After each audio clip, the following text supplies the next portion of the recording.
Okay, state ready to proceed? Yes, Your And defense, ready to proceed? Honor. Okay, very good. You may proceed with your opening statement. Okay, police court, counsels. It was his birthday. He was here in Tampa for his birthday, celebrating his birthday, celebrating with friends, well-wishers. He had traveled here to this city, to Tampa, to celebrate. And what could not have been in his mind in those early morning hours while he was out celebrating his birthday was that he was being watched. He was being followed. He was being stalked. Stalked by a group of conspirators. He could not have known that he was living the last moments of his 26 years, just barely 26 years, breathing the last breaths of his 26 years of life.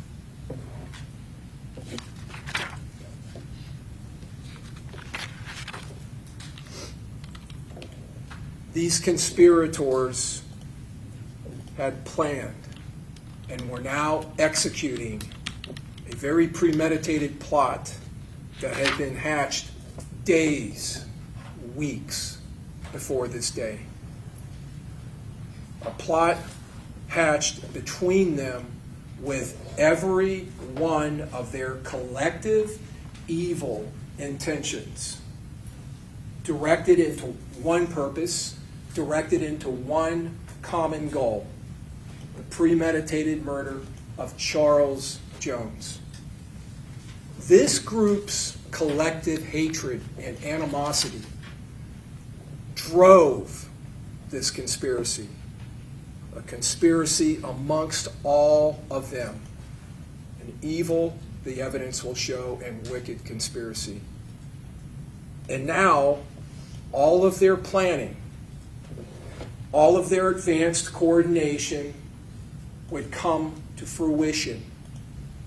Charles Jones would only see his killers briefly, maybe for seconds, or maybe even a split second, the evidence will show, as they rapidly closed in on him, dressed from head to toe in all black, like ninjas, the evidence will show, coming out of the dark,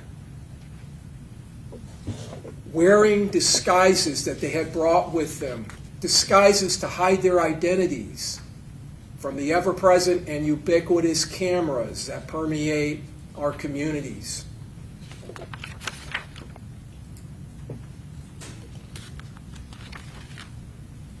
And sitting in the front seat of his Dodge Charger, their plan came perfectly together.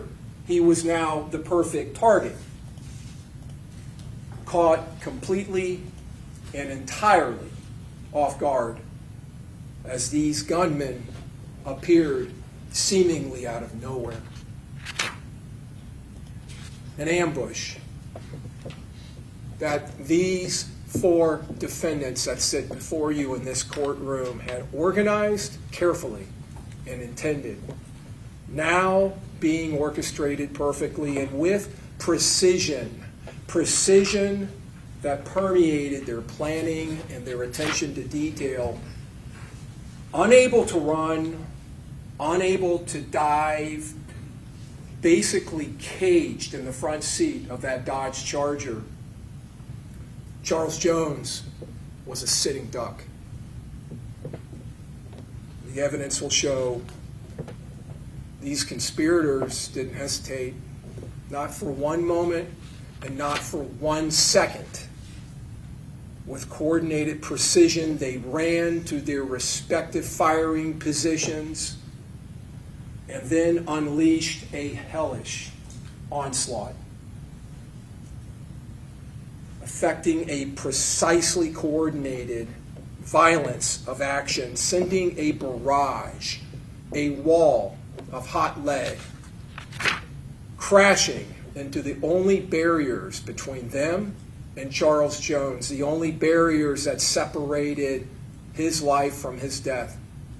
And those barriers were absolutely no match. No match for the high-powered 5.56 NATO and 300 Blackout high-powered rifle rounds, each of which was traveling at thousands of feet per second, each round carrying with it over 1,200 foot-pounds of lethal energy directed specifically at Charles Jones. A Glock 9mm handgun was being utilized by one of these conspirators, but not the way that it was designed. Not as a semi-automatic handgun, where you get a single bullet with a single trigger pull. No. This Glock had been converted into a fully automatic hand cannon, and now it was running wide open, fully automatic, depositing over 30 rounds out of its extended magazine into the hood and into the windshield of that Dodge Charger. All of this gunfire filling the early morning darkness with booming concussions and flaming, explosive muzzle flashes. And as these high-pressured, high-powered rounds filled the atmosphere around the front of that Dodge Charger, Charles Jones sat there, unable to move or do anything fast enough to evade them.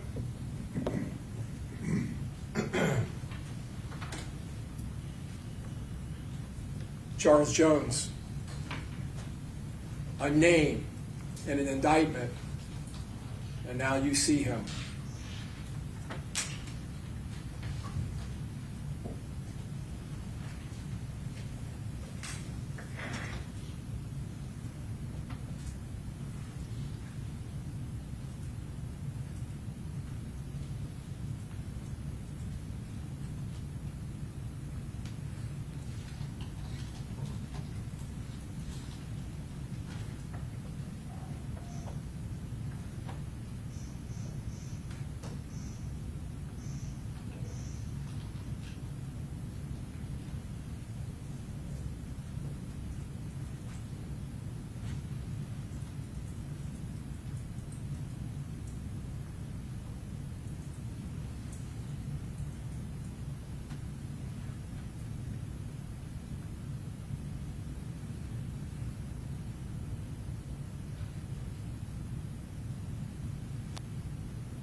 It will be clear to all of you in the state's evidence that this conspiracy hatched not minutes, not hours, but days and weeks before this date, before this murder. A conspiracy formulated in the hearts and minds of these four defendants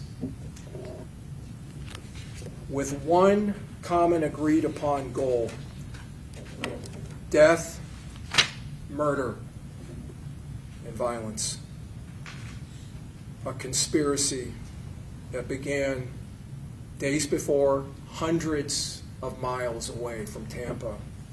A conspiracy that would span through several days, over 500 miles of travel.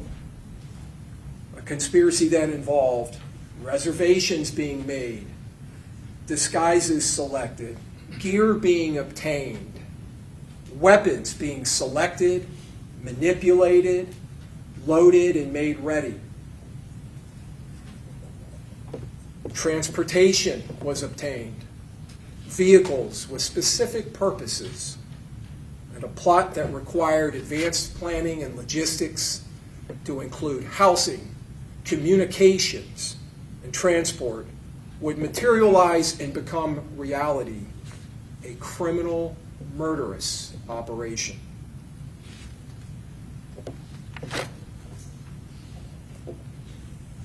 These conspirators traveling from the northeast corner of this state all the way here to Tampa, following their target, conspiring to murder Charles Jones, the evidence will show, not in his hometown, but here in Tampa, where his guard would be down while he was celebrating his birthday.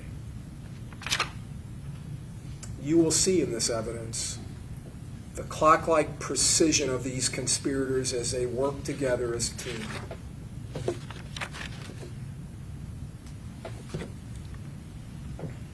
The conspirators. Isaiah Chance, also known as Gutta Zay, Gutta Man, Gutta, and Mr. Rich Off War. Sean Gathright, Davion Murphy, and Rashad Murphy, also known as Ghost or Ghost 187.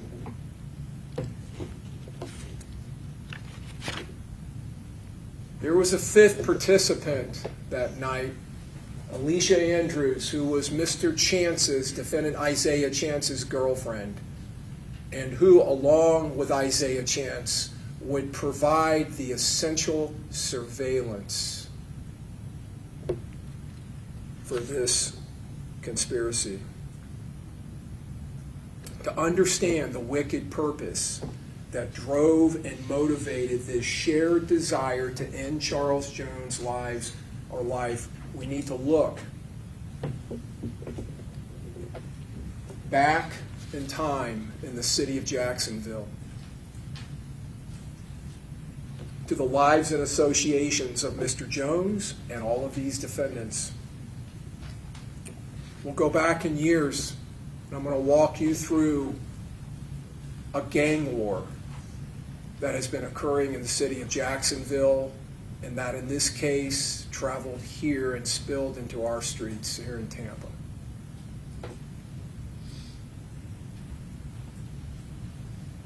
Gerard Adams, also known as Spaz, was part of a gang called 1200. He was murdered in August of 2018. Mr. Adams, as I said, was part of a gang, 1200. 1200 is affiliated with another gang, ATK. Those two gangs are affiliated. Adrian Bibby Gaynor was associated to another gang, 6 Block, which was an opposing gang. In this case, in the evidence, you may hear the term ops or opposition or dead ops, meaning opposing gangs, the opposition. ATK and 1200 were and are the opposition to 6 Block.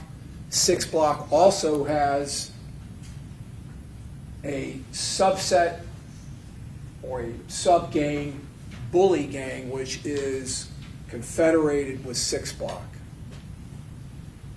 Jaquan Pickens, also known as Jake Jit, was murdered in August of 23. August 16th of 23.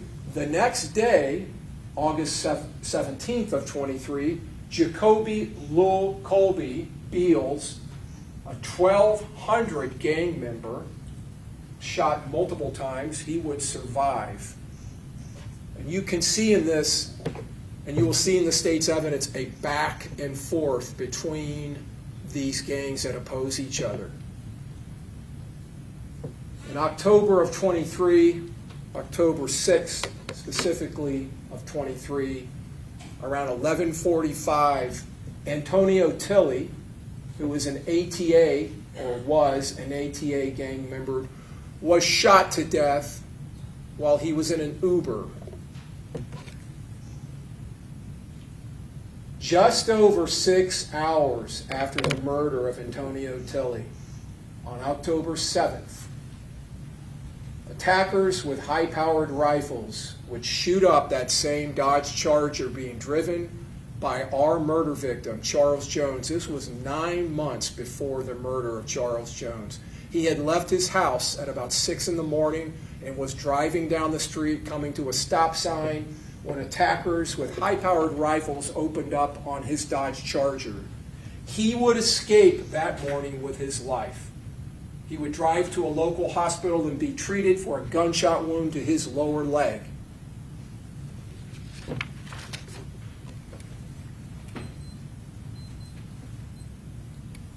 Drill rap.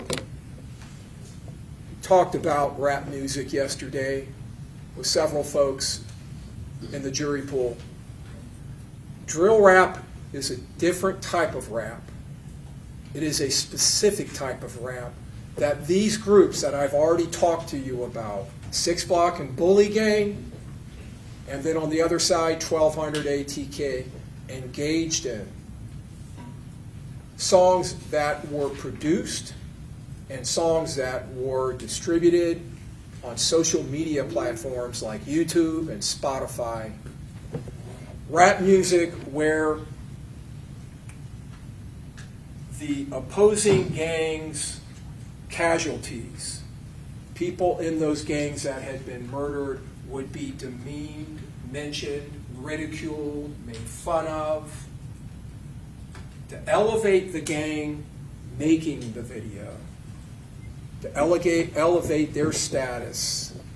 They would demean not just the other gang, but what is more incendiary, they would speak specifically to members of the opposing gang who had been murdered in sarcastic lyrics, traveling in some instances to gravesides, whether it was the graveside of that person who was actually killed or some other graveside that would stand in. In addition to the drill rap, they would post photos on social media making fun of the opposing gang's casualties.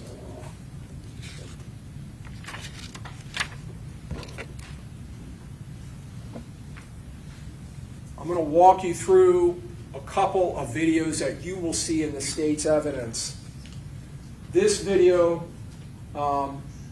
is a combination 1200 ATK video. The major performer is an individual named Kenyatta Bullard, also known as Youngin Ace or Ace. Spinabins is one of the performers who is a well-known drill rap gang member in Jacksonville, and Wappa with the Choppa is another. You can see in this photograph in the background, Young and Ace in the yellow. Kenyatta Bullard, a.k.a. Young and Ace. And you can see his ATK chain around his neck. In this video, you will see these performers at times during the video pointing up in the air, and you will see the names of people appearing on the screen.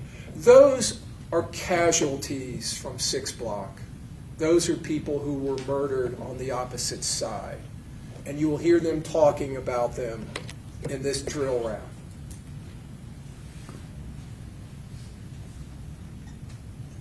So we see here the title to the drill rap song, Spinabins, Wappa with the Choppa, Young and Ace, and Fast Money Goon are all participants in this video. And this is them pointing, Tiki being an opposing gang member who was murdered.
So you heard the name Bibby, Adrian Gaynor, one of the people that we discussed earlier in the gang war. That was just one of several that they were pointing out. Who I smoke, meaning who is killed or shot.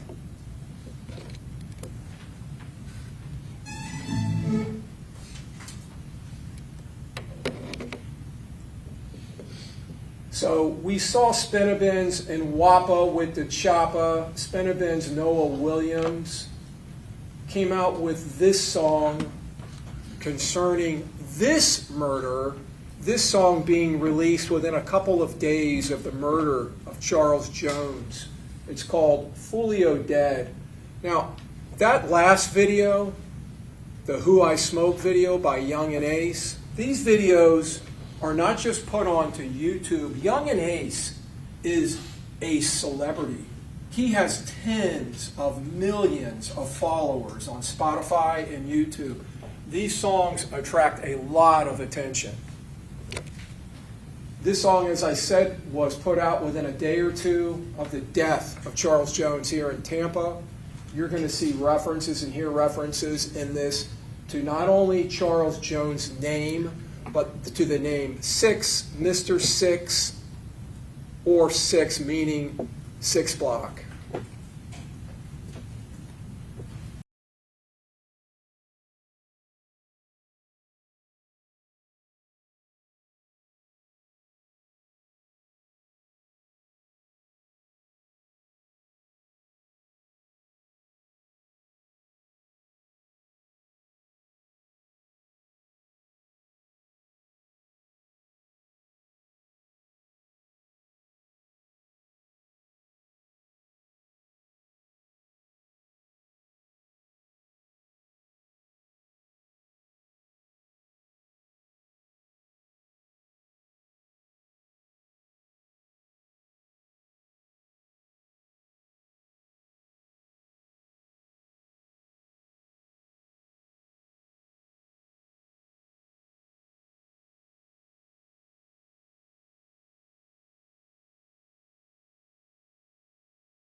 Couldn't be any clearer about who they're talking about. You even saw footage from the area where the murder occurred.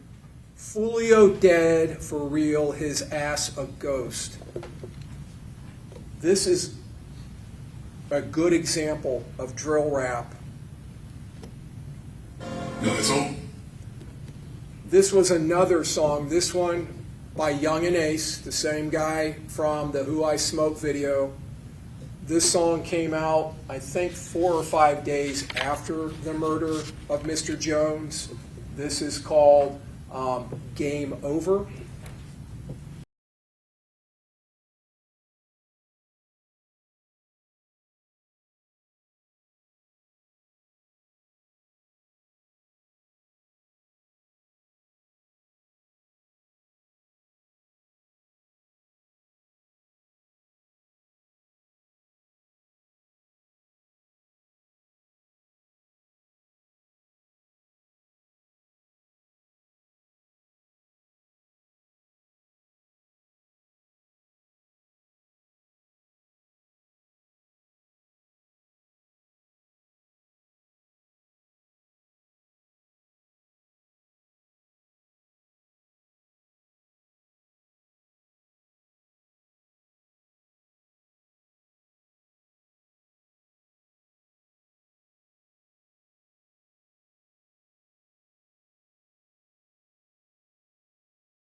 So you hear him mentioning Mr. Six. That is Charles Jones.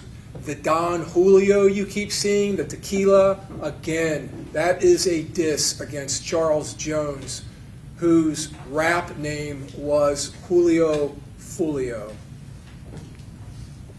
5 in the morning, you will find in the evidence in this case that this crime occurred around 4:40 a.m. He says 4 in the car, 1 dead, 3 hit. Mr. Jones was murdered, and 3 other individuals you will find in the evidence. You heard the attempted murder counts against 3 of these defendants. 3 others were hit with gunfire but survived. As I said, Kenyatta Bullard is a certified celebrity.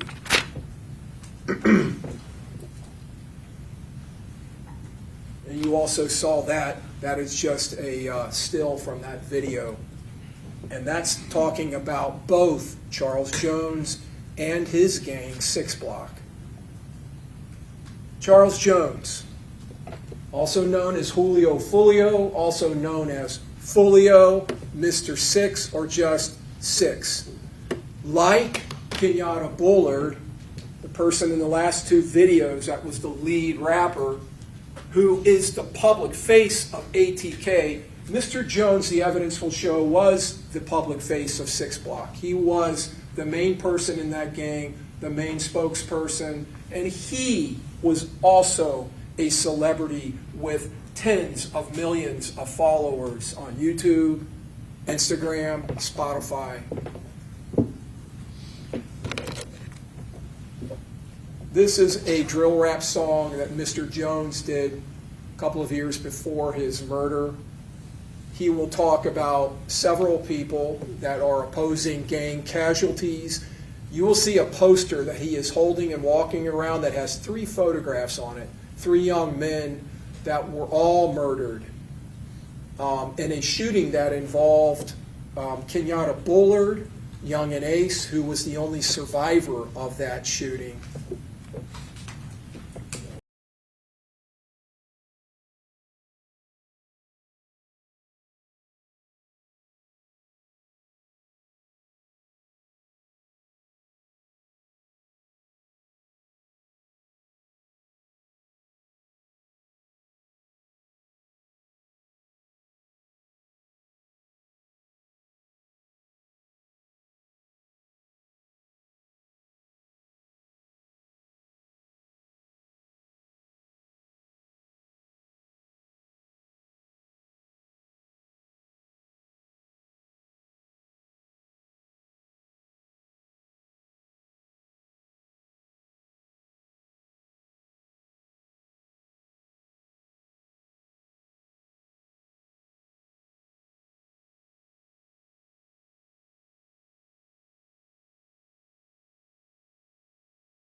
So a couple of things about that video.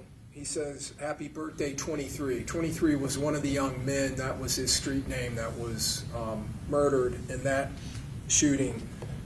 They had gone out to celebrate his birthday, and you heard him say very sarcastically happy birthday several times in that video.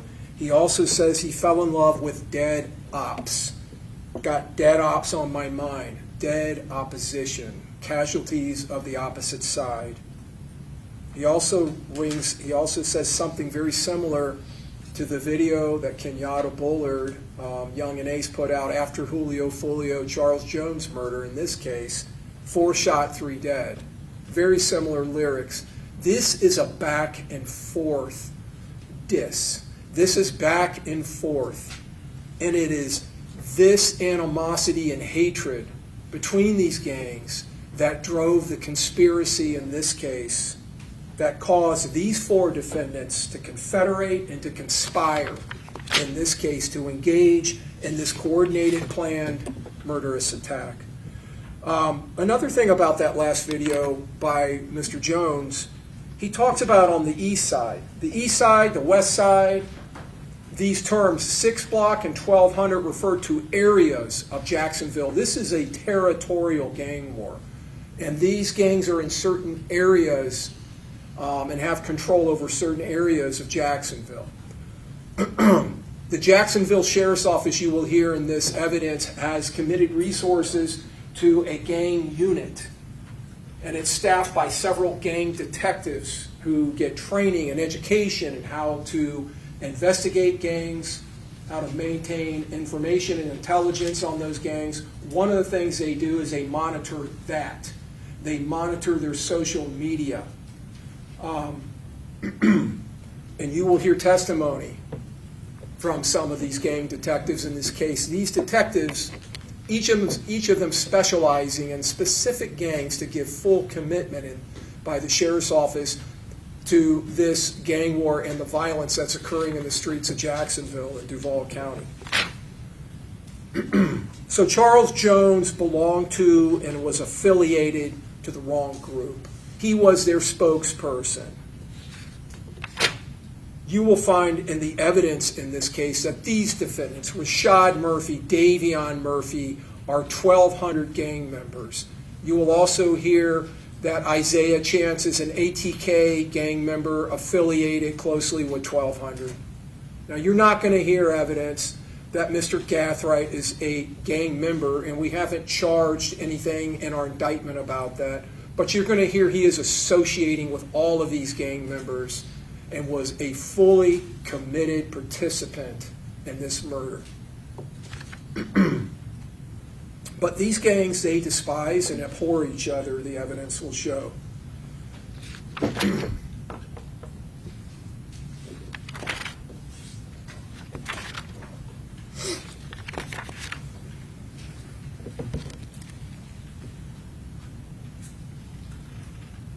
So I want to talk to you about the murder itself. So you heard mention in the Dead Op, or the Foolio Dead drill rap video by Spinabins and Wappa with the Choppa, the one that started with the blue screen. What you're looking at on the upper part of that screen, you can see Embassy Suites, USF. You can see the USF Research Park. That's Fowler, and that is the main entrance to the University of South Florida's campus. This is all just to the east of Bruce B. Downs, right? To the lower part, you have an extension of 40th Street, which becomes McKinley.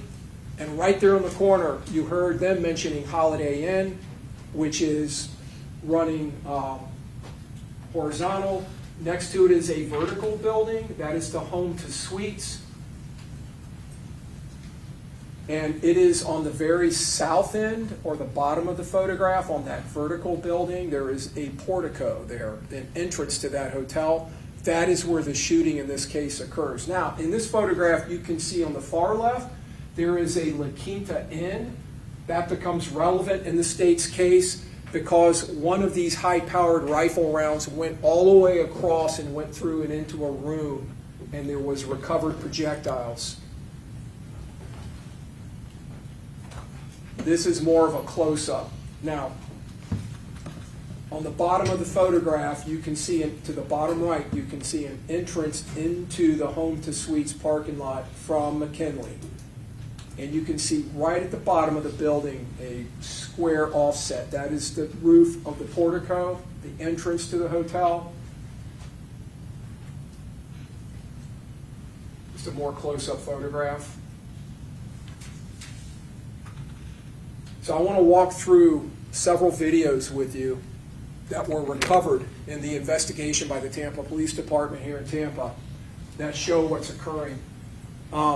Unfortunately, my laser pointer is not, well, maybe it will. It actually is working a little bit. Okay, usually LED screens will absorb the laser. So you're going to see here, you're going to see the Dodge Charger, Mr. Jones' Dodge Charger, pulling into the portico.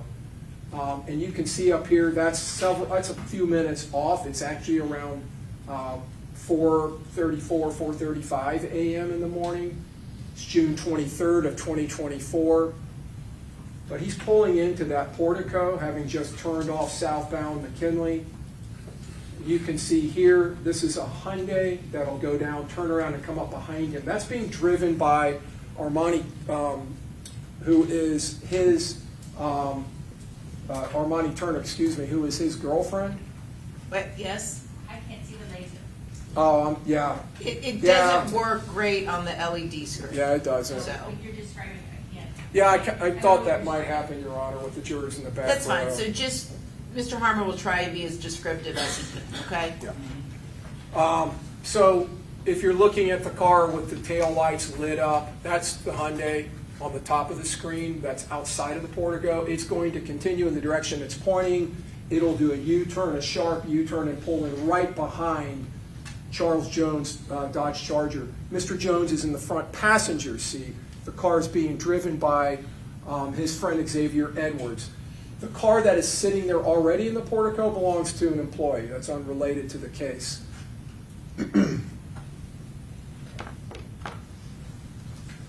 And this steaming coming off there, that's coming from the building. It has nothing to do with the cars. You're going to see Mr. Jones. He's wearing a red knit cap. He's wearing a white T-shirt. You will see him exit the Charger and walk into the hotel.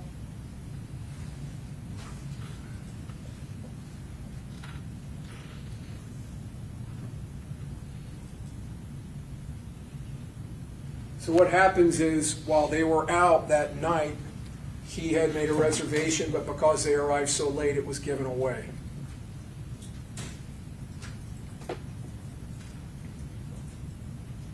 In this video, you'll see him return.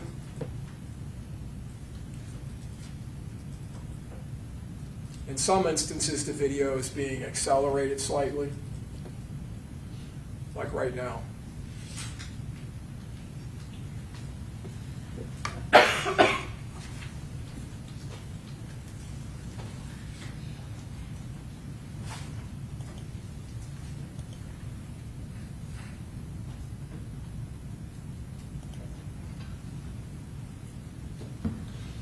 There's a car pulling in to the parking lot and going northbound. That becomes very relevant, and I'll explain that in a few minutes.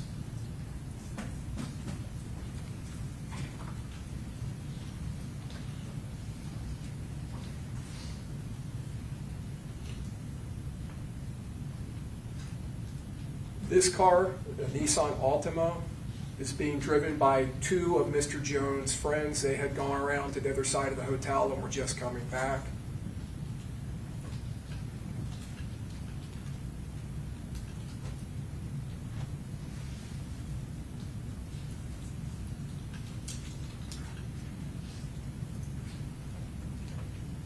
You're going to see an individual named Taifa or Taifa McCrae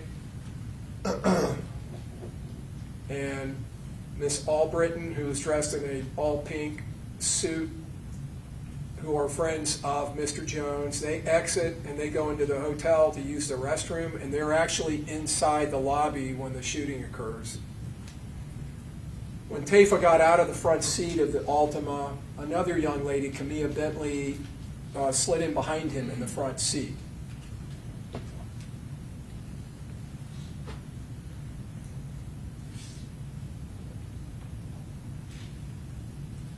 Now you're going to see another car come by.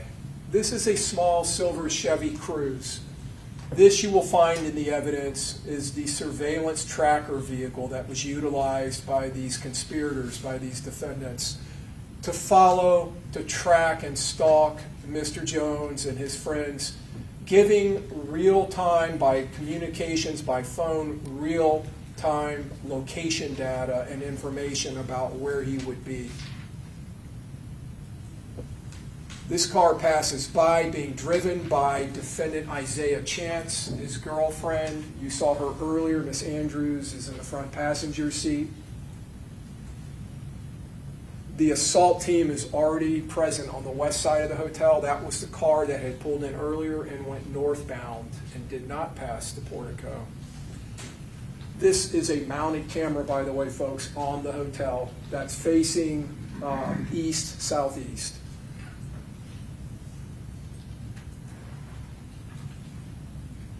If you look in the upper right part of the screen by the two palm trees, you're going to see right before the shooting happens a masked individual's face pop out. The evidence in this case will show that is defendant Rashad Murphy. He is the Glock shooter. This is the beginning of the, well, actually it's not. First we're going to see the Chevy Cruze come by. And then the Chevy Cruze will do a three-point turn. You'll see that in other video evidence shortly, and it turns around and goes back out.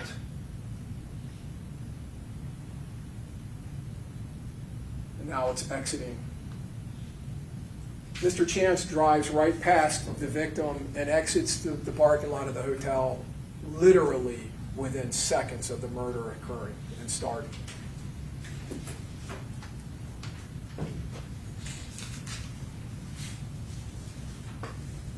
You will see him exiting to the right, going southbound on McKinley.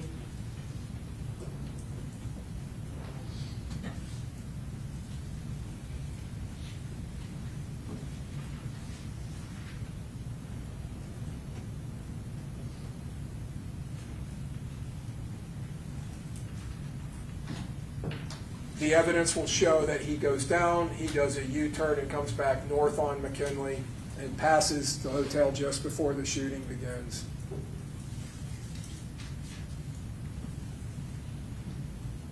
There's the shooter. Xavier Edwards tries to escape from the shooting. You can see the other two cars, one being driven by Camilla Bentley, who's going forward, the other one being driven by Armani Turner, who's going backwards. In their haste to flee from the shooting, they actually collide with each other, and they both end up going southbound on McKinley. They go different directions. Now, this is what I was talking about, where by the palm trees you will see a head pop out right before the full appearance of the shooters. That is Rashad Murphy. You will see another shooter run over to that tree just to the center of the video screen, just to the right of that Lexus SUV.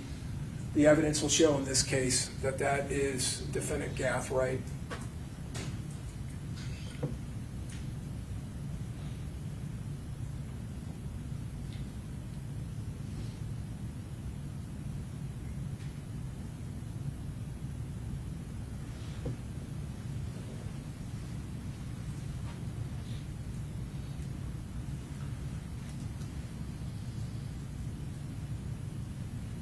On the top of the screen, you see a Mercedes SUV and a yellow car, and you see an individual moving around. The evidence will show that is the defendant, Davion Murphy. who was firing. And you can see in this evidence that Mr. Edwards attempts desperately to flee from these shooters, but what he actually does is he drives directly into a crossfire, a vortex, if you will, of high-powered rifle fire. The car flees down the west side of the hotel, heading north. Now, just around the corner, wrapping around to the west side of the hotel, the attack team parks the car. They get out and move into position coming around to that corner. As they move through there, they pass a Tesla. This is a video from a Tesla. There are multiple screens and videos you will see from this Tesla, which was in sentry mode, activated, and recorded. Officers met with the owner the next morning, who showed them this video on the screen inside of the Tesla, and they were able to collect this video. In this instance, and you can see to the far right, you can see a charging station with cables hanging off of it. You will see in the grass area by the charging station, you will see Davion Murphy running by, holding a rifle, wearing all black with an orange ski mask.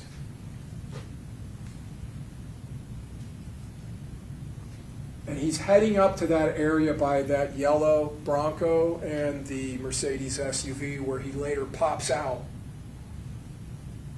Now, in a minute, you're going to see Xavier Edwards accelerating that Dodge Charger around the corner. You'll see its headlights sweep across those, I believe, probably cypress trees right there. There comes the headlights. He is now fleeing up the west-northwest side of the Home to Suites. You're going to see Mr. Murphy, Davion Murphy, unload with that rifle down the west side of that hotel.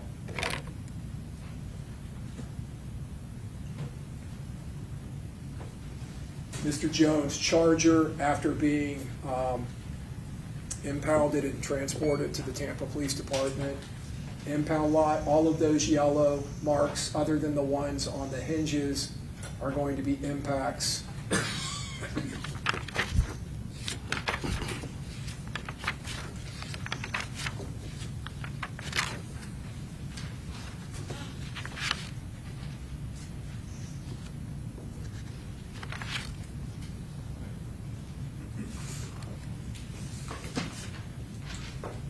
So you see Miss Turner, Mr. Jones' girlfriend in the upper left. She was in the Hyundai.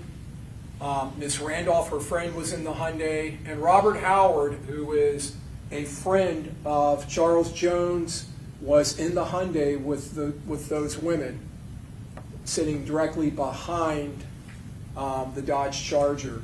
You see Tafa McCrae and Aaliyah Albritton, the woman who was in the pink outfit, who were in the Nissan Altima. Xavier Edwards was wounded. He was shot in his right arm. He had a grazing wound to his head, shot in the shoulder. This is him at the hospital being treated. Sustained multiple gunshot wounds. You can see lacerations from glass or projectiles to his left hand. He is one of the victims of one of the attempted murder counts charged against Davion and Rashad Murphy and against Sean Gathright. Gino Norris. Mr. Norris is a longtime friend of Charles Jones, going back several years into their youth. He was in the back seat of the Charger. He had come with Mr. Edwards, and Mr. Jones had traveled here from Jacksonville to celebrate the birthday.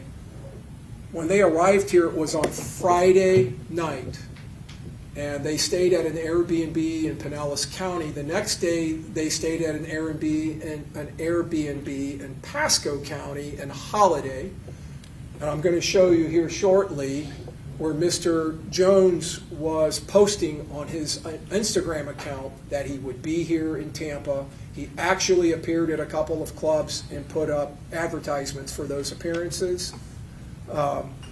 But he was asking people if they, advertising that he was having a pool party for his birthday party that Saturday of this weekend. That would have been the 22nd of June, 2024, at the Airbnb. And you'll see in the Instagram post, he was advising people that follow him, send me a DM and I'll send you the address. So they actually did, and a lot of people showed up at that Airbnb and Holiday. And eventually, because of the crowds, the owner of the Airbnb shut it down and kicked them all out.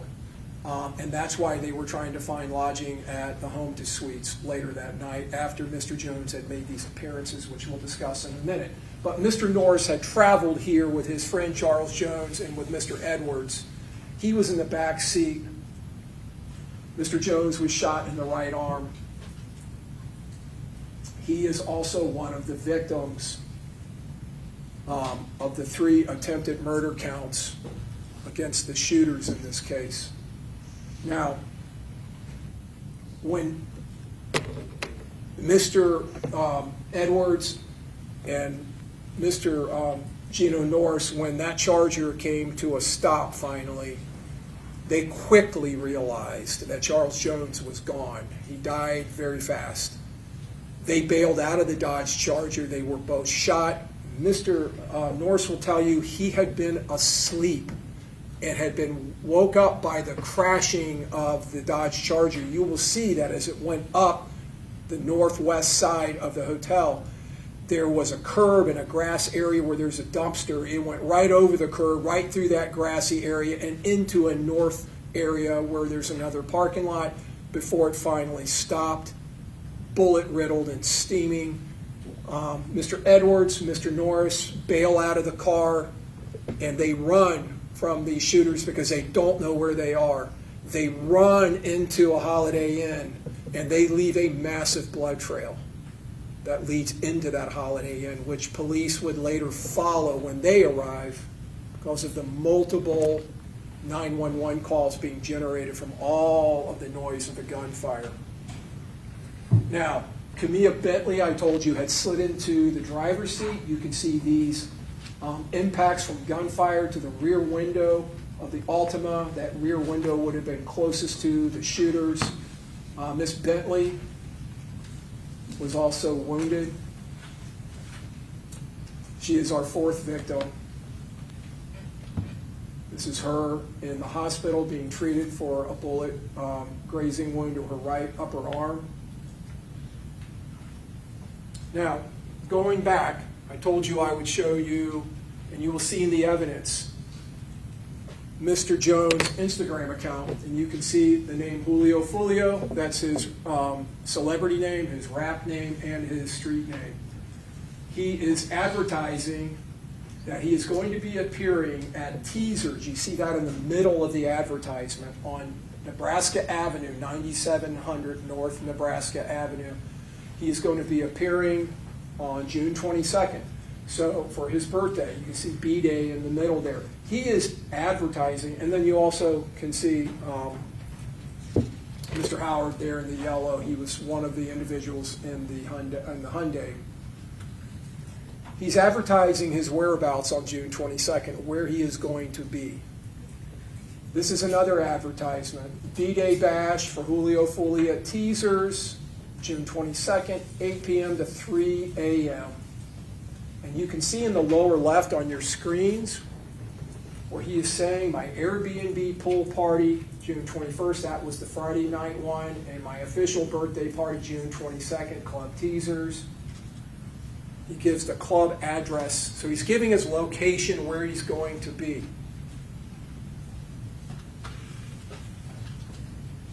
Now, this is a message sent to a phone that Mr. Murphy, Rashad Murphy, was utilizing. On June 22nd, he receives this confirmation concerning And I'm going to come back to this later, and I'll let you look at it in a little more detail, but it's concerning the booking of an Airbnb in Tampa on June 22nd.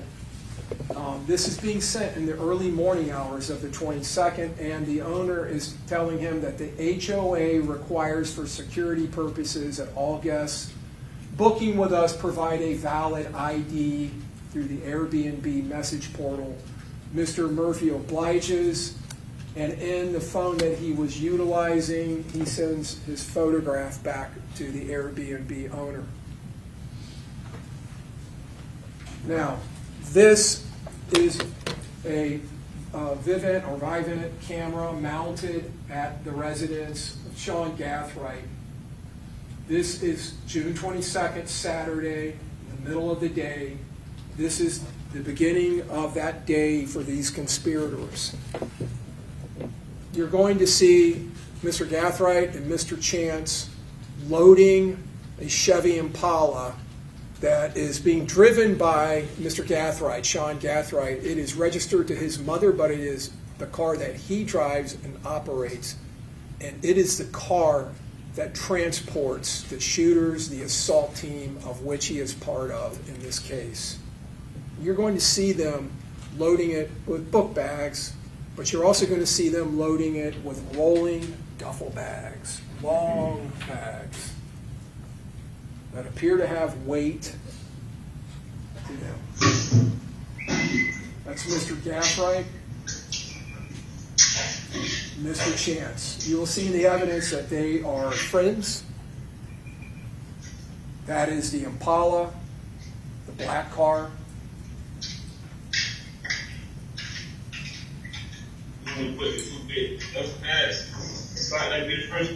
Yeah. We're talking about how they're going to load the heaviest bags into the trunk first. The BMW on the top part of the screen belongs to Mr. Chance. He would later go and retrieve his girlfriend, Miss Andrews, and bring her back to this residence. And that's in Jacksonville.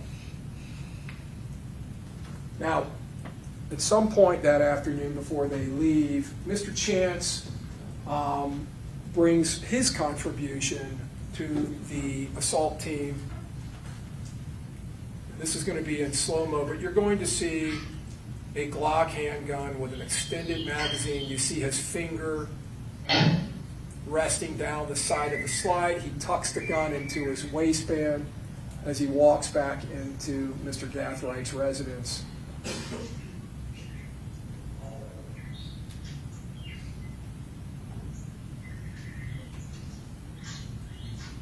Notably, he knows the combination of Mr. Gathwright's residence.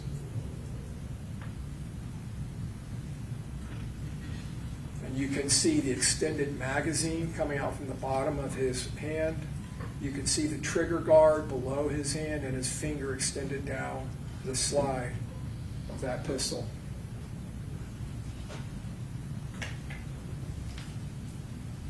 Mr. Chance on the left, Sean Gathright in the middle, and Miss Andrews on the right. They end up leaving that residence. Mr. Gathright driving the black Impala. They travel from Jacksonville that Saturday afternoon down around near Gainesville, all the way down 75, down to 275, and they come down, and you will see them end up at the Airbnb, which Mr. Rashad Murphy has booked for them, which is sitting literally 1.38 miles from the Home to Suites, just on the north side of the USF campus, University of South Florida. Now, you're going to hear about an investigative device called LPRs. You may know what those are. It stands for license plate recognition. It is a system, in this case, Flock, which is a company that produces these systems. They utilize different camera systems that integrate into their network. In this case, the camera system is from the Florida Highway Patrol. Flock is frequently contracts with cities, with law enforcement agencies.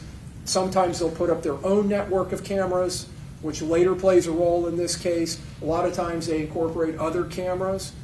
But when a license plate is put into the system, it can pick that license plate up as it is en route traveling. And in this case, investigation revealed Mr. Gathright Chevy Impala being picked up on this license plate reader on June 22nd, 2024. Here it is at the merger of I-75 and 275 heading southbound. You see the latitude, longitude coordinates on the third row up on the right. You see the area or nearest address is New Tampa.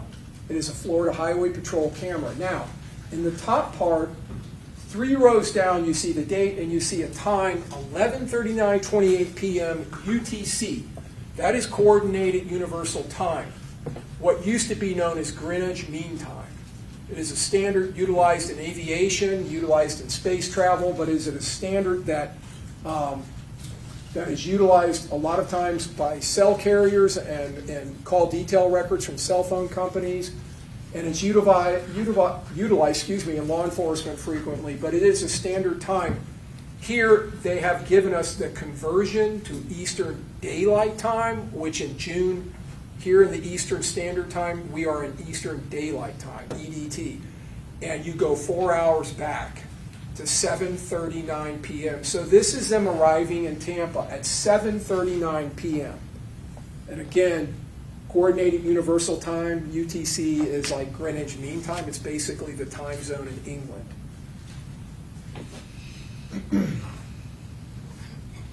Two of our other conspirators, Rashad Murphy on your left and his blood cousin, Davion Murphy, on the right. They are also picked up, this time on an open AALPR. License plate recognition report is generated. They are driving in a silver Chevy Cruze that Mr. Murphy would later tell law enforcement he had obtained from his brother's, the mother of his brother's child, his nephew, a woman, and a car outside of these groups of people, one that would not necessarily be recognized by someone, and a car that would later be utilized by Mr. Chance and his girlfriend as a tracker surveillance video that would be following and tracking, the evidence will show, Charles Jones and his friends as they celebrated through those early morning hours.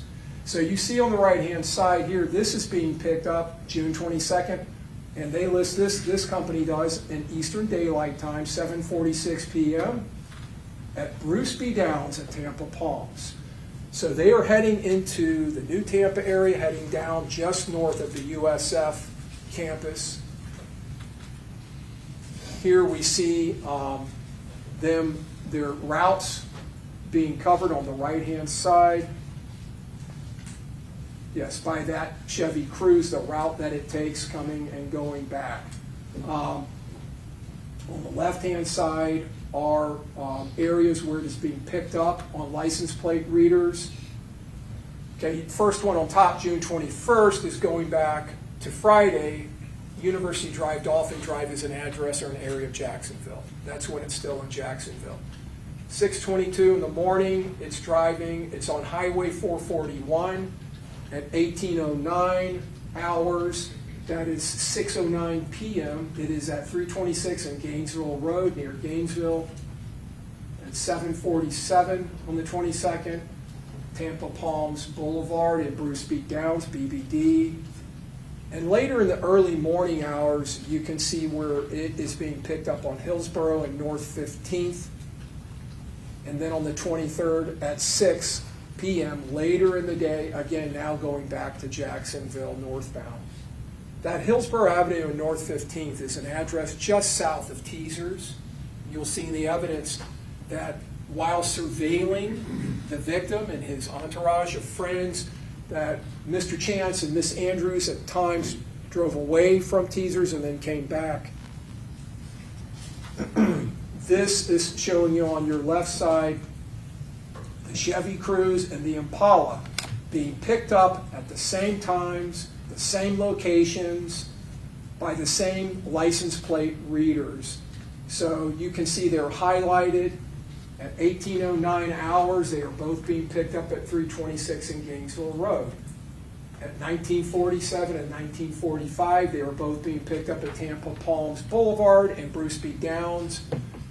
At 3:41 hours, Hillsborough Avenue and 15th Street. This is the Impala and the Cruise operating in tandem, traveling in tandem, coming from Jacksonville, and then operating through into the early morning hours of the attack. This is the Airbnb location at Gazebo Pond Lane, where that red marker is, and that's a direct, as a crow would fly, line down to the home to suites, 1.38 miles. You can see the entire University of Florida campus, University of South Florida's campus between Fletcher and Fowler depicted in that. This is the Airbnb on Gazebo Lane.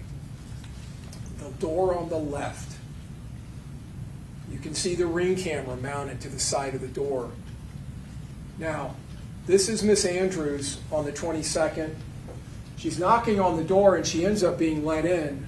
And you'll hear someone say, "My bad," as she's let in. So there's clearly people inside of the Airbnb. What is significant is, on the 22nd, she is the only person who enters through the front door.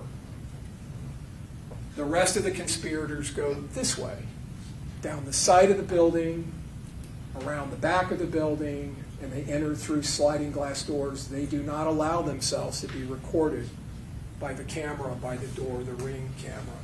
Miss Andrews is the only one on the 22nd. That changes after the murder. They start getting sloppy, the evidence will show, later the next day on Sunday. And they basically, all of them start showing up on that camera. All of them except for Rashad Murphy, the ghost. He doesn't show up anywhere until later. So they go through, and that's where they enter. Now, at 1:40 a.m., Mr. Jones, his friends are arriving at the Teasers on North Nebraska around 1:55, close to 2. He doesn't get there till about 2:30 in the morning in the Dodge Charger. But at 1:40 a.m., 3 hours before the murder, about an hour before this conspiracy, before these conspirators begin their hunt for the victim at Teasers, Alicia Andrews' phone leaves the Airbnb and goes to a nearby McDonald's at 2205 East Fletcher. That's 22nd Street in Fletcher. There's a McDonald's there. It's a 24-hour McDonald's. On the right-hand side, you see some cell tower mapping. I'll talk to you about that in a few minutes. But her phone is mapped at that location, and you will see the Chevy Cruze come into the parking lot and work itself through the drive-through lanes. The driver of the Chevy Cruze, you will find in the evidence, is Davion Murphy. Miss Andrews is in the front passenger seat.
So now you see Davion Murphy. He is smoking a cigar and he's talking to the young lady working in the McDonald's. You can see someone next to him in a car on the right-hand side. The evidence will show that's Miss Andrews, Mr. Chance's girlfriend. But what is significant is they buy a lot of food, a lot more than for two people.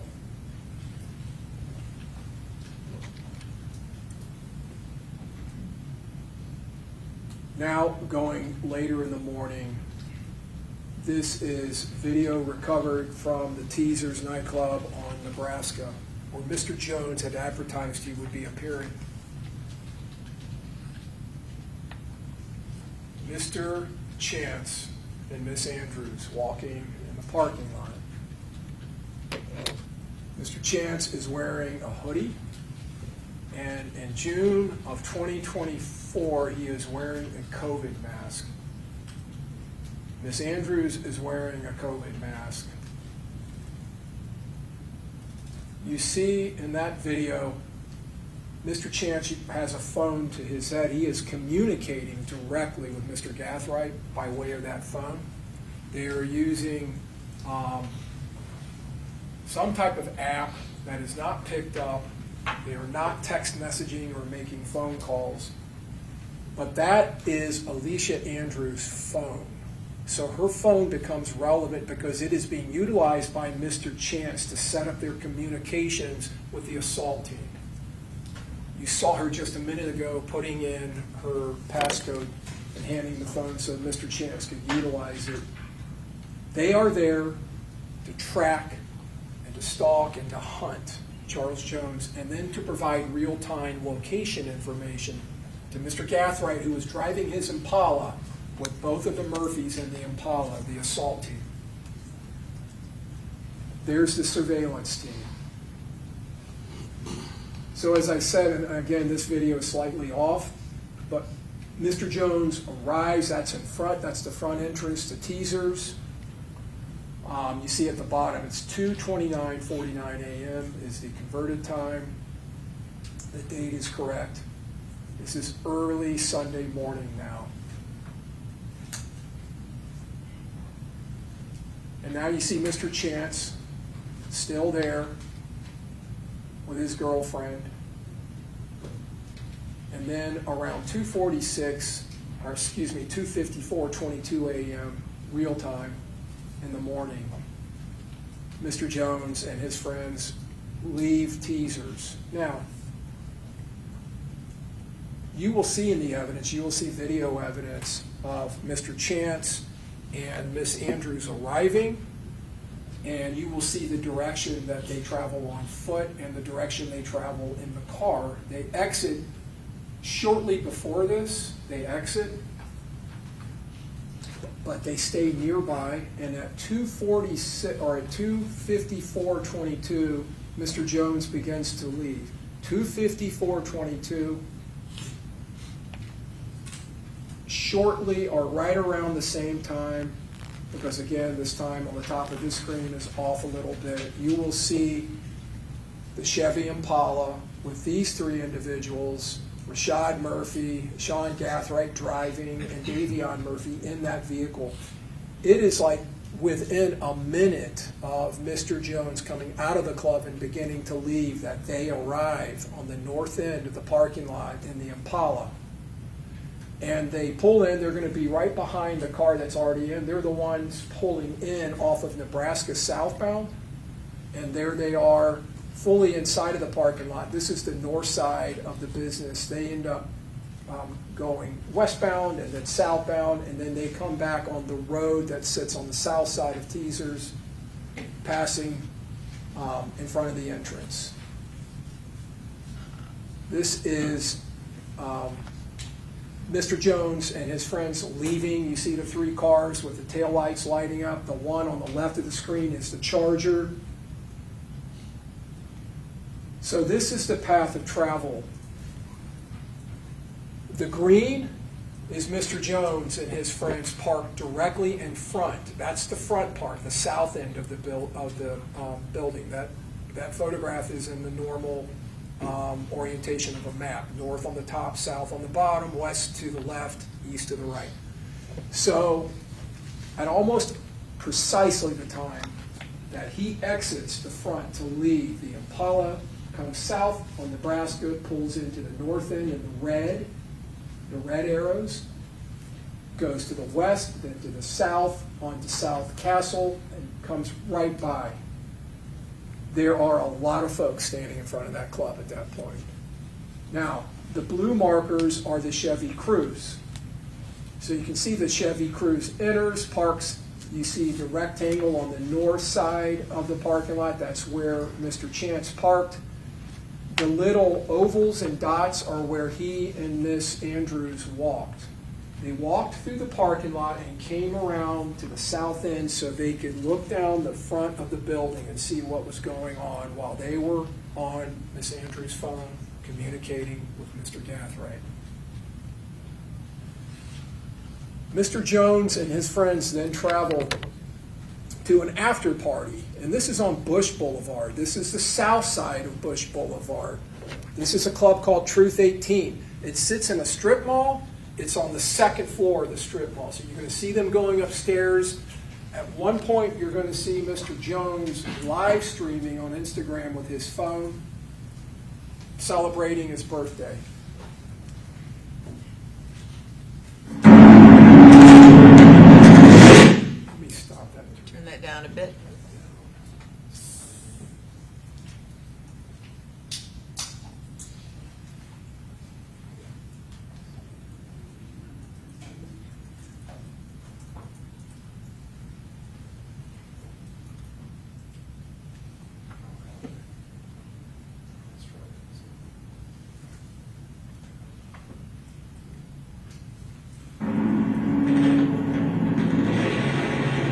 The Dodge Charger pulling in front, and then the Hyundai.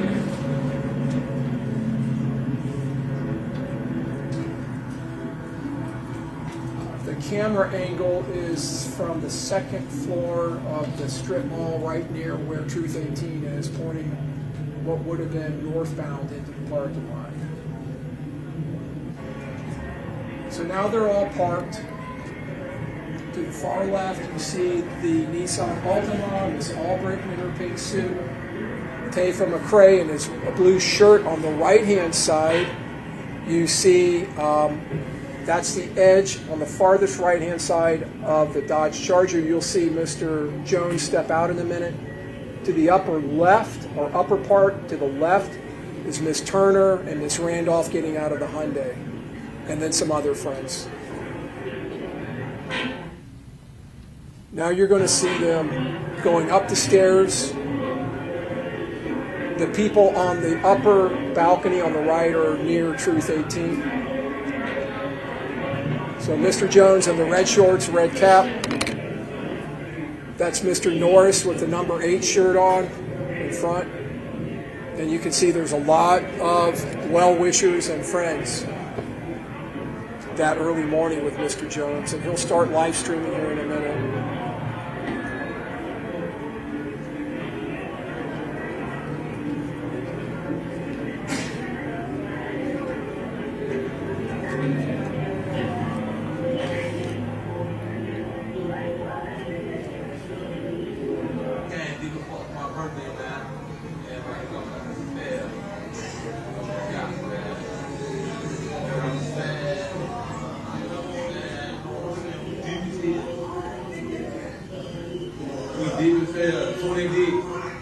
Everywhere we go.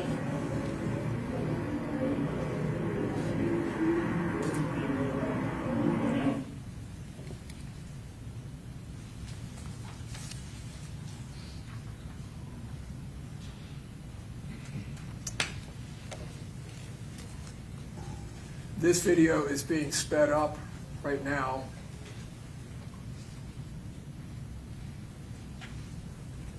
You're going to see the Chevy Cruze arrive on the top of the screen. This is pointing southbound from the north. And now in the top part of the screen, you see Mr. Chance walking with his hood and his mask, holding the phone to his ear with Miss Andrews right in front of Truth 18.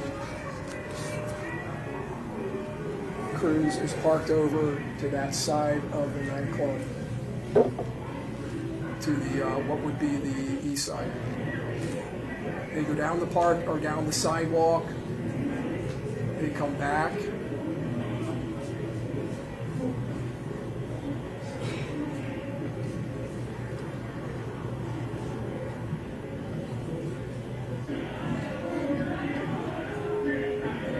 And now, about 30 minutes later, 20 minutes later, 25 minutes later, Mr. Jones and his friends Mr. start. Herman, I'm sorry, I'm having trouble hearing you over all the background noise. Oh, okay. So we either turn the volume. Judge, I'm sorry, we can't hear a thing. I know. I'm asking Mr. Harmon to either turn the volume down, or if he's going to talk, then stop the video and talk. So. Okay. Let me know.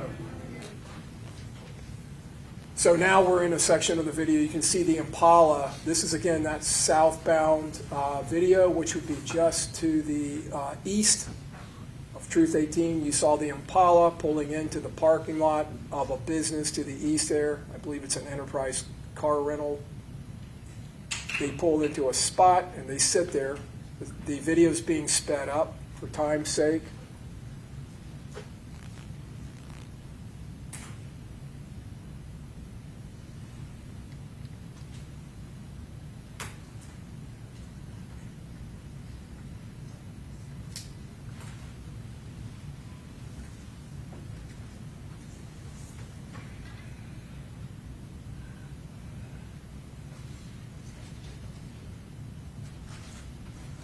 Now you see it pulling out.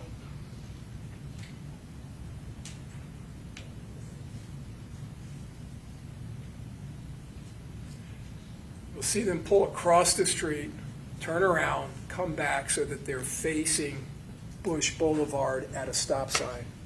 Right there, right in the upper right-hand corner.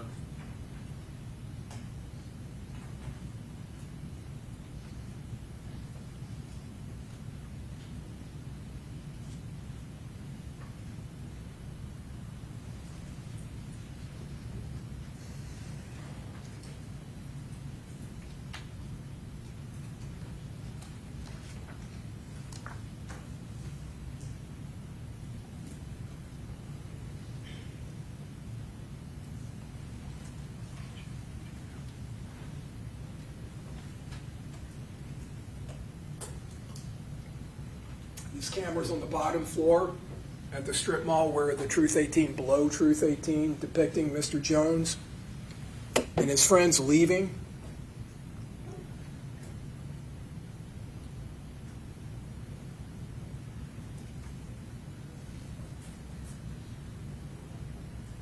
You'll see them all drive one direction, turn around, and come back the other direction.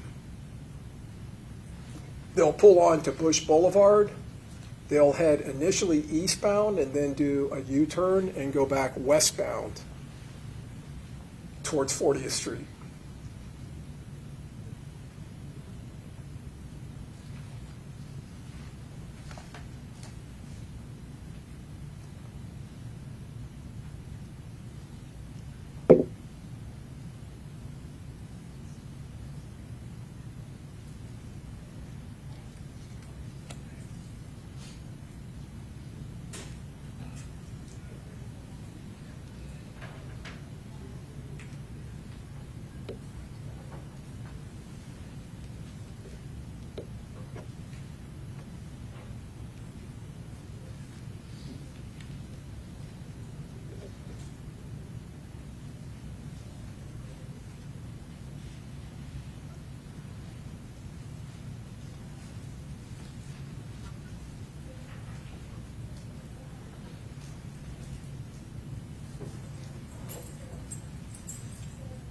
The Charger just pulled out with the Hyundai behind it, heading to the right as you look at the screen.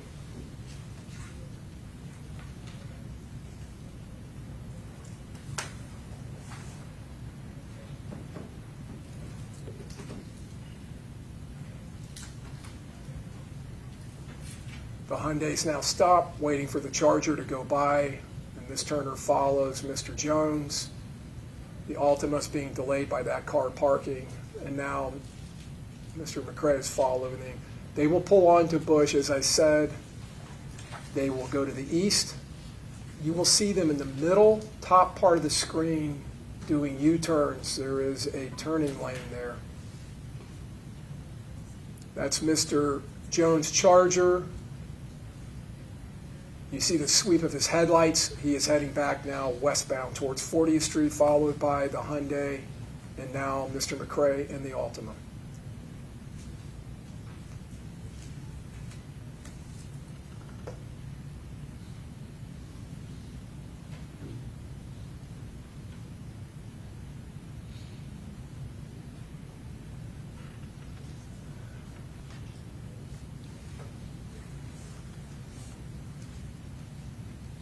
There goes the silver Chevy Cruze in pursuit, following, being driven by Mr. Chance. This is the intersection of McKinley and Fowler. To the upper right-hand corner, upper right corner of the screen is the Home to Suites Holiday Inn complex. To the bottom of the screen is the entrance to the University of South Florida. And you see Mr. Jones and his friends pulling up, heading northbound. That's their headlights, and they've got their indicators, blinkers on. You will see them do a U-turn. Head back south on McKinley, 40th Street, and turn right. Here goes Mr. Jones. They will turn right into the Holiday Inn. Now, as they're doing this, you see approaching headlights to the left coming northbound on McKinley. That is the Chevy Cruze being driven by Mr. Chance. He passes by them as they're pulling into the hotel. Mr. Chance turns to the right, heading eastbound on Fowler. He drives down, comes back westbound, and you will see him now turning into the University of South Florida, where he stages at the Embassy Suites. And now those headlights heading north. That is the Chevy Impala, which was, the evidence will show, nowhere in sight when Mr. Jones and his friends turned into the hotel. But you'll see them do a U-turn and turn right into the hotel.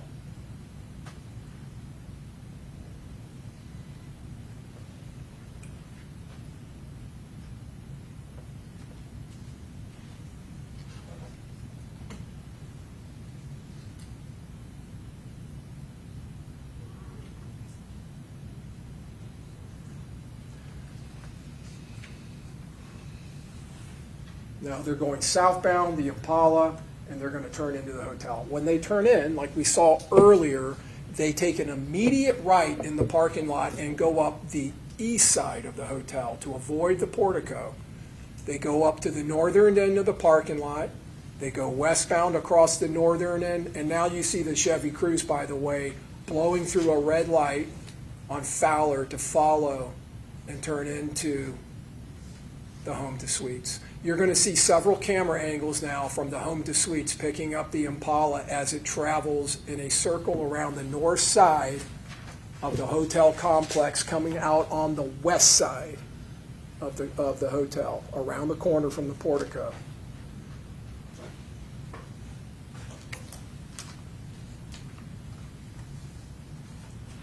These are the individuals in the Impala. The driver, Mr. Gathright, and both the Murphys. So, again, color-coded. We're now looking again at the overhead of the Home to Suites and the Holiday Inn. Home to Suites is the vertical, Holiday Inn to the left of the screen is the horizontal building. The red is the Impala. And you see it goes right into the parking lot, takes an immediate right, goes up the east side of the parking lot to the north side, then goes west on the top of the parking lot, all the way around the Holiday Inn, the evidence will show, and comes out, that last arrow to the far left, on the west side of the Home to Suites. On the west side of the Home to Suites, in the center of the white roof of the Home to Suites, you see a purple icon. Just to the left of that, where it says Home to Suites, you see a rectangular aqua color. That's a pool area. There are chairs, tables to that part of the hotel with some grills out there. And then there is that road. Just to the north of that, of where you see the pool, in between what would be the top left corner of the Home to Suites and the far right edge of the Holiday Inn, is the grassy area where the Dodge Charger flees, popping over the curbs there, waking up Mr. Norris in the back seat, and then comes to rest in that north parking lot. You see the green, that's Mr. Jones and his friends where they parked, where we saw earlier. And then the path of the cruise. The cruise comes, it blows through the red light at Fowler, moving quickly, comes down, following the Impala, turns into the hotel, goes right past Mr. Jones and his friends, turns to the west side. You're going to see video of most of this. Turns onto the west side of the hotel, goes up, does a three-point turn, comes back to the south, and exits just before the shooting. All right, so this is a camera on the east side of the Home to Suites that is facing southeast. On the top part of the screen is 40th Street, McKinley. You're going to see the Impala. As it turns into the hotel, it'll take an immediate right and cut across the top of the screen head, which is northbound. There's the throw of its headlights as it's turning in. And now it's heading northbound on the east side of the hotel. Same direction those red arrows showed you earlier. Next camera, this one faces north-northeast, picks up the Impala as it heads further north to the north end of the parking lot. This camera is on the north end of the Home to Suites, picks up the Impala heading into that northern part of the parking lot. And now it's on the west side. You see the pool to the upper right corner. You see that recreational area there with tables and chairs and grills.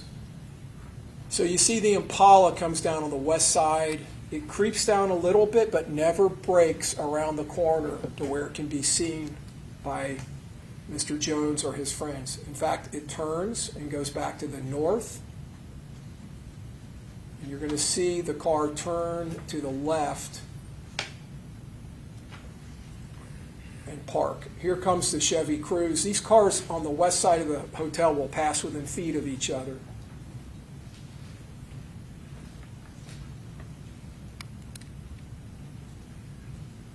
There's the Cruze. The Cruze will go up almost even, and that's Tesla video picking up the Impala going to the left. And you'll see part of the three-point turn that the Cruze makes. It just did a wide turn so it can back up and come back to the south. Now it's backing up and it'll turn hard left and come back to the south. Meanwhile, the Impala has gone around the corner and parked just to the opposite side of the Tesla charging station. So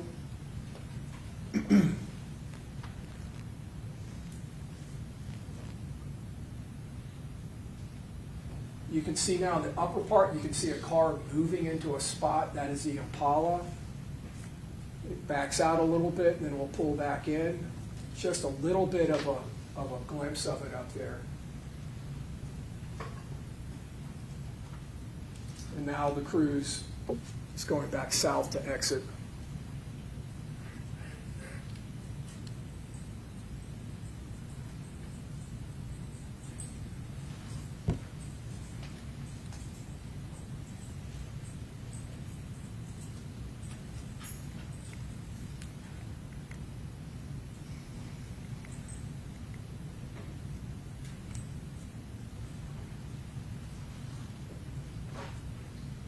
So this is going to be a combined conglomerate of videos from that ring video at the Gazebo Pond Drive unit of the Airbnb where the conspirators stay overnight. And as I said, on the 22nd, the only person that enters is Miss Andrews. you'll see the next set of videos coming from the following day. After these conspirators have gone back there and got some rest, and now they're preparing to leave to go back to Jacksonville, mission accomplished. And this is when you will see them getting sloppy. You will see Mr. Chance appear on this video. You will see Mr. Davion Murphy appear on the video. And you'll see Mr. Gathright appearing on the video.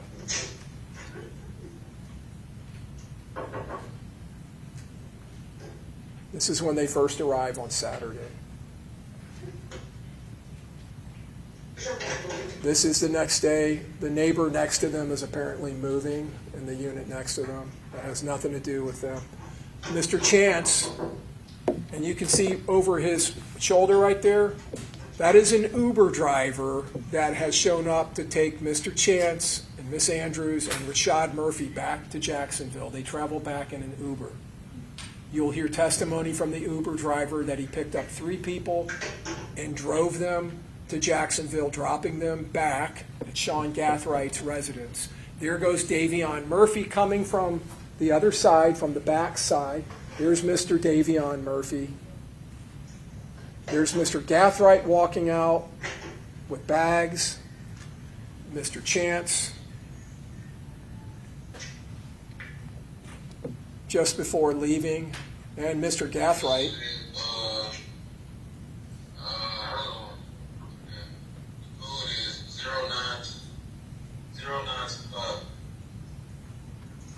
Getting the code from Mr. Chance to get back in. Now, you'll see Mr. Gathright go to the side. He'll leave in the Impala by himself. Davion Murphy drives the Chevy Cruze back to Jacksonville. So, all of them go back to Jacksonville except Sean Gathright. Mr. Gathright, again, picked up on a license plate reader. This time, well, this is the other one we looked at earlier where he's coming. But you can see now he's being picked up on the 23rd at 4:13 hours, eastbound I-4. He is going out I-4 to the east. And then you see below that, at 4:25 hours, southbound Florida 595 and C. Fred Jones Parkway in Polk County. He is traveling to his grandmother's house in Auburndale at Opal Avenue, Auburndale. Here is Mr. Gathright. He has parked the Chevy Impala and he's walking inside. You will also see him come out of the garage through another camera. He will start wiping down. This has been accelerated. He's wiping the car down. And he ends up switching cars with his grandmother, leaving the Impala there in Auburndale and taking a Toyota 4Runner. He drives the 4Runner to Orlando and then back to Jacksonville.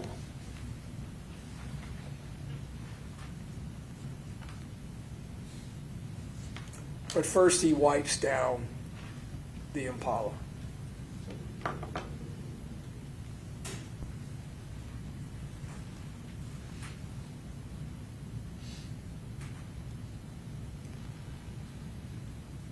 There's the 4Runner.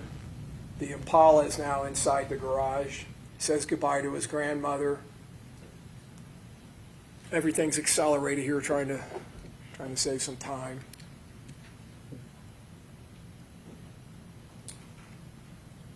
He travels to Orlando, and again, you see some cell phone mapping occurring down there in the lower left corner. I'm going to talk to you again about that in a few minutes. I'm going to go through that with you. But you can see Lake Eola, which is in downtown Orlando, and that first white box in the middle of the screen. Just below that, you see Church Street.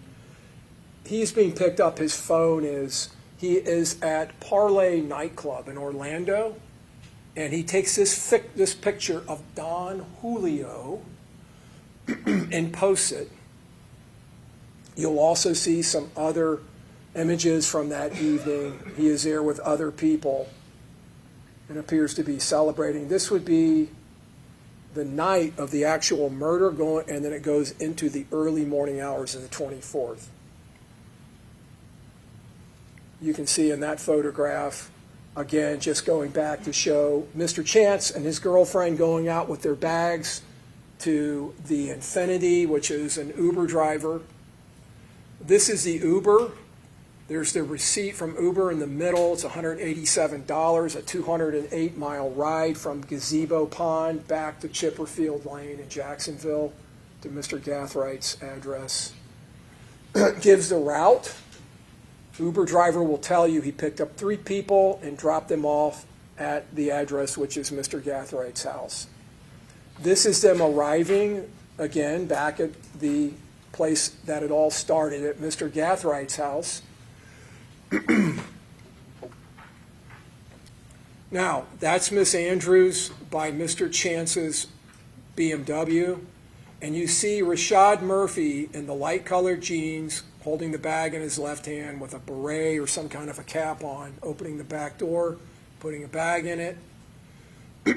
You can see the Uber driver moving around on the left side of the vehicle, and on the right-hand side is Mr. Chance. Again, even the ghost, Mr. Murphy, got sloppy here. It was picked up on this video. Mr. Murphy wearing jeans that are consistent with him, what he was wearing 2 days later when the silver Chevy Cruze was stopped in Gwinnett County, Georgia, just outside of Atlanta, where Mr. Rashad Murphy had fled. Mr. Gathright. Mr. Gathright ends up on that same date, June 26, he's back in Jacksonville.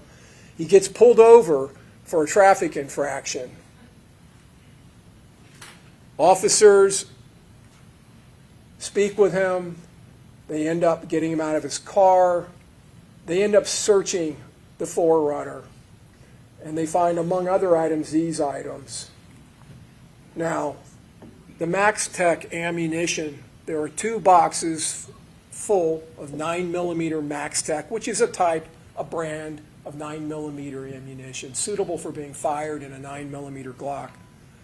Max Tech is the same exact type of ammunition that was fired in this murder. There were 31 shell casings found in the crime scene, 9mm shell casings.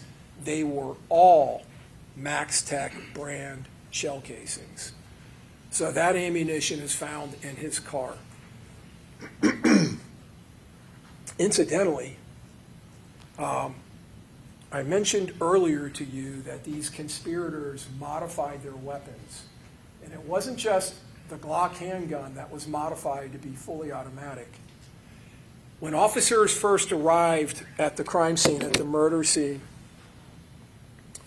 and began their investigation, they responded to the north end where the Dodge Charger had come to rest with Mr. Jones' body in it. Mr. Jones was laying across the center console. During this attack, he had turned, a bullet grazed through his right arm, it slammed into his chest, it ripped through his heart, and ripped through his aorta, which is the largest artery in the human body. As he continued to turn and try to go into the back seat over the center console, 2 other rounds hit him in the lower back. Those would go through his liver.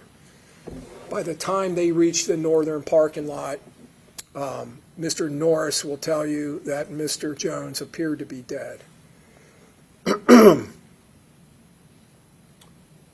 Officers who arrive there, after hearing all the 911 calls, they go to where the Charger is, up by the Holiday Inn. And like I told you earlier, the officers follow the massive blood trail left by Mr. Edwards and left by Mr. Norris as they fled into the Holiday Inn. Mr. Norris will tell you they ran because they didn't know where these shooters were. They thought they could still be around, so they ran directly into the nearest building, which was the Holiday Inn. They even got on the elevator, leaving this blood trail. You'll even see where they were grabbing a hold of doors, trying to knock on doors and open doors to get help. You'll see their blood on the door handles. They go up and just get off at the 3rd floor, leaving a blood trail. Officers arrive. They really don't know what they're dealing with at that point. They have all these 911 calls. They find this bullet-riddled Dodge Charger. They see the blood trail. They don't know if that's victims or shooters. Officers go in there. They think they're going to be confronting shooters, or at least they have to act that way. So they go into the hotel. They follow the blood trail. They go up to the 3rd floor where they find Xavier Edwards and Mr. Norris laying on the ground with their wounds. And they start rendering aid. Other officers arrive and begin their investigation.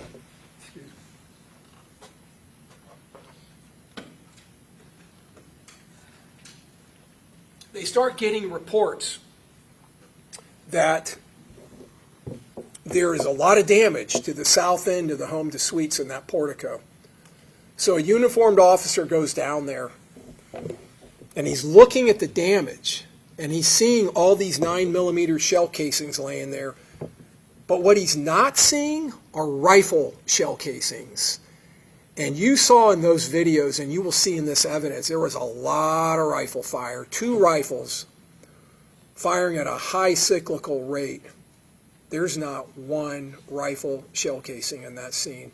And that's because these conspirators modified their weapons. They modified those AR-15 rifles by putting what are called brass catchers on the rifles. That is, it's a mesh type device that has a little metal wire frame, and it fits onto above the ejection port of the rifle, and it catches the shell casings as they're being ejected, so that there's no evidence left. And that's why there were no rifle casings in that scene.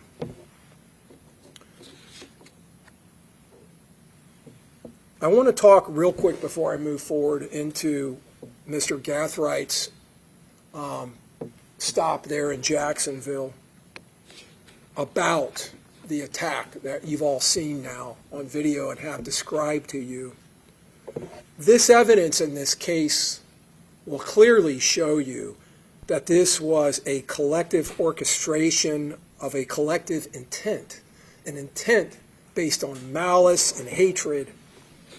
These shooters struck with suddenness and speed and overwhelming firepower. They brought not 2, but 3 shooters, 2 high-powered rifles, and a fully automatic handgun into a concentrated area, easily and rapidly establishing not fire superiority, but fire supremacy over the victim and his friends.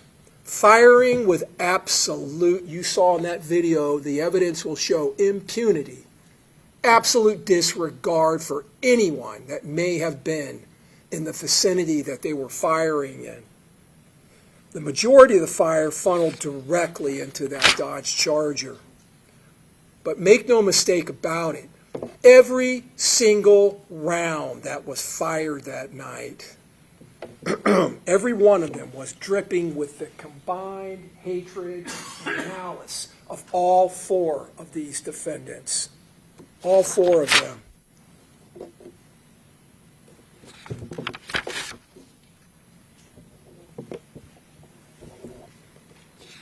You saw how they took advantage of this ambush, and you saw their determination. How when Mr. Edwards attempted to flee, they followed him with their rifles, shooting at that car as it was fleeing up the northbound. They were not going to stop until they were sure he was dead. Firing again without regard for human life. This ambush spot was really a perfect ambush spot. Mr. Jones was sitting, as I talked about earlier, in his car. That caged him in a way in and of itself. To his left was the employee's car. Behind him was the Hyundai, his girlfriend's car. He had nowhere to go because to the right of him were the walls of the hotel. A hotel.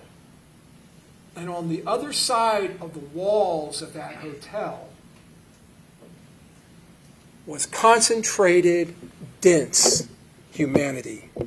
The hotel was packed. It was full of human beings, of people. Mr. Jones and his friends were turned away. Their room had been given away. The hotel was full of people, parents with their children there to attend orientation at USF, parents with their children and other people here in Tampa, sightseeing. That hotel's located right up the road from Busch Gardens and the Yuengling Brewery.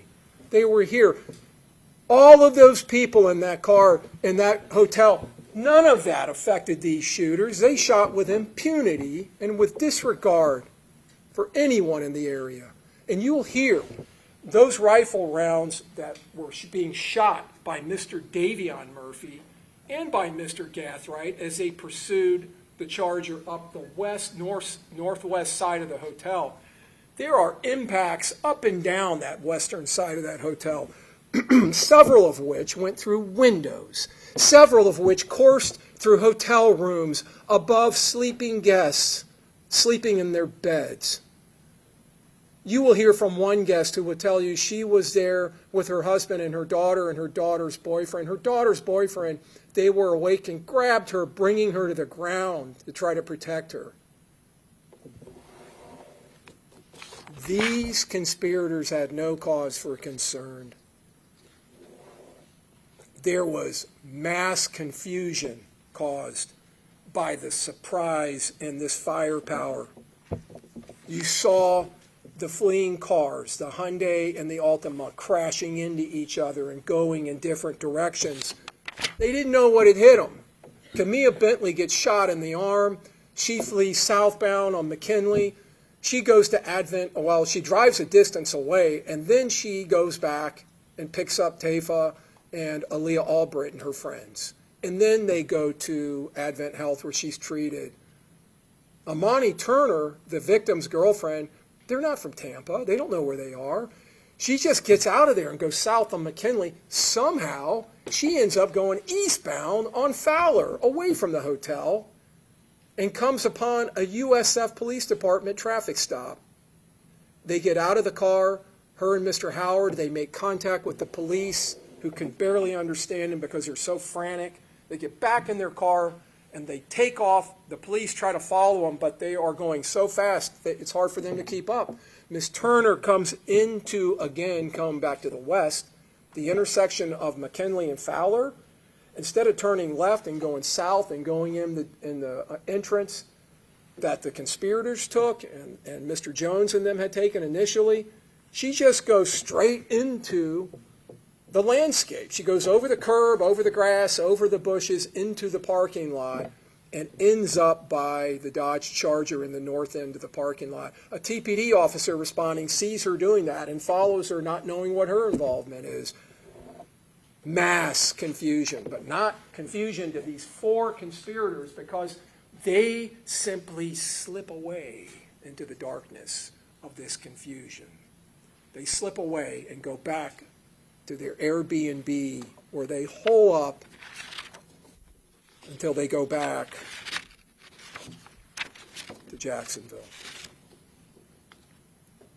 During this attack, I talked about there being fire supremacy, but I want you all to be assured in this evidence. There was not one round, not a one that went anywhere other than towards Charles Jones and his friends. There wasn't one round, not even one, that was fired back in defense, because there was no defense to this planned attack. As I said earlier, they laid down a solid wall of lead. Without a single round of resistance, the evidence will show. Nothing, zero.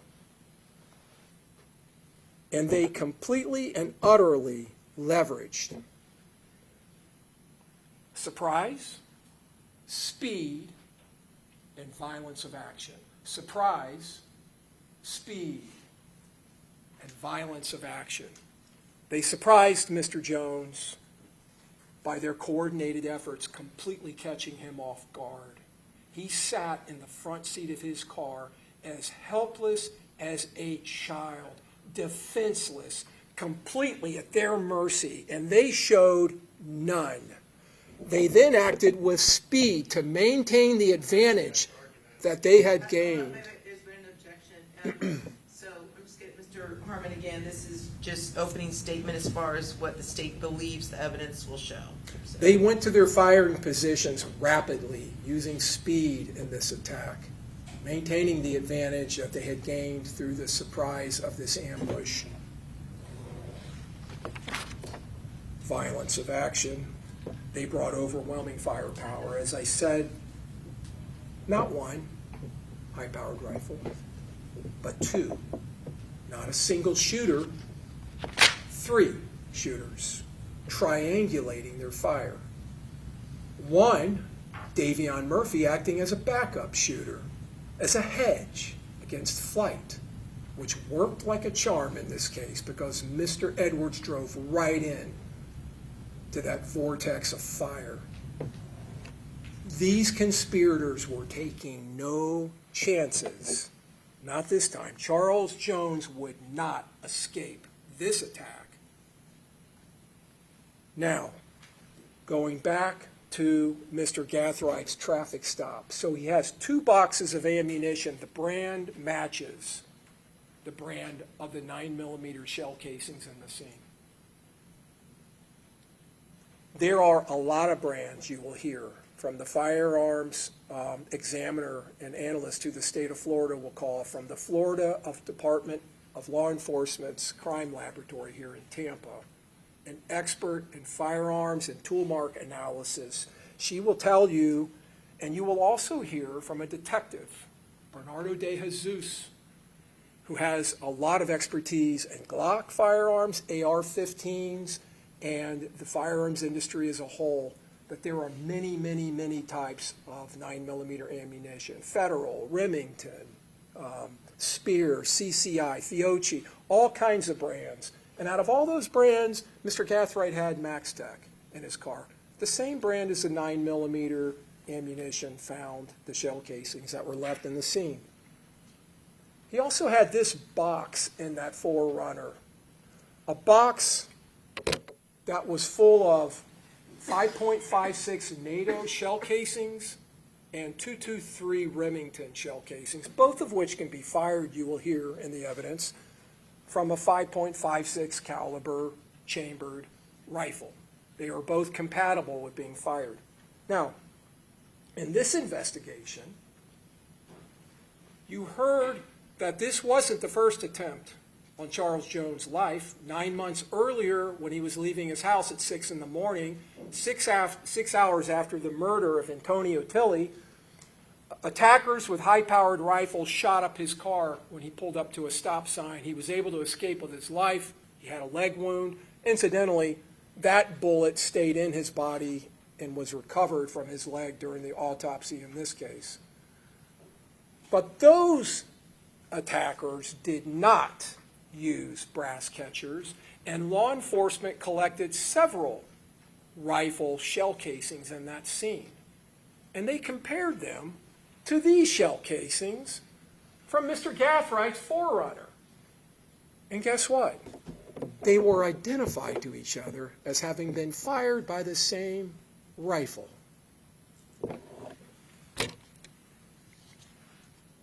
Mr. Gathright's house, just a standard suburban house. You see the 4Runner sitting there in front. Again, this is where they left from on that Saturday. Officers from the Jacksonville Sheriff's Office obtained a search warrant, and they searched Mr. Gathright's house. One of the things they found was in the sink. They found all this items torn up, paper, cardboard, plastic, soaking in water. And when they took it out and put it onto a sheet of paper to let it dry, they noticed that all of these wrappings and packagings all dealt with firearms. There's Magpul, there's Sig Sauer. These are all manufacturers of firearms, ammunition, and firearm components. During the search of this residence, they found ammunition boxes with ammunition.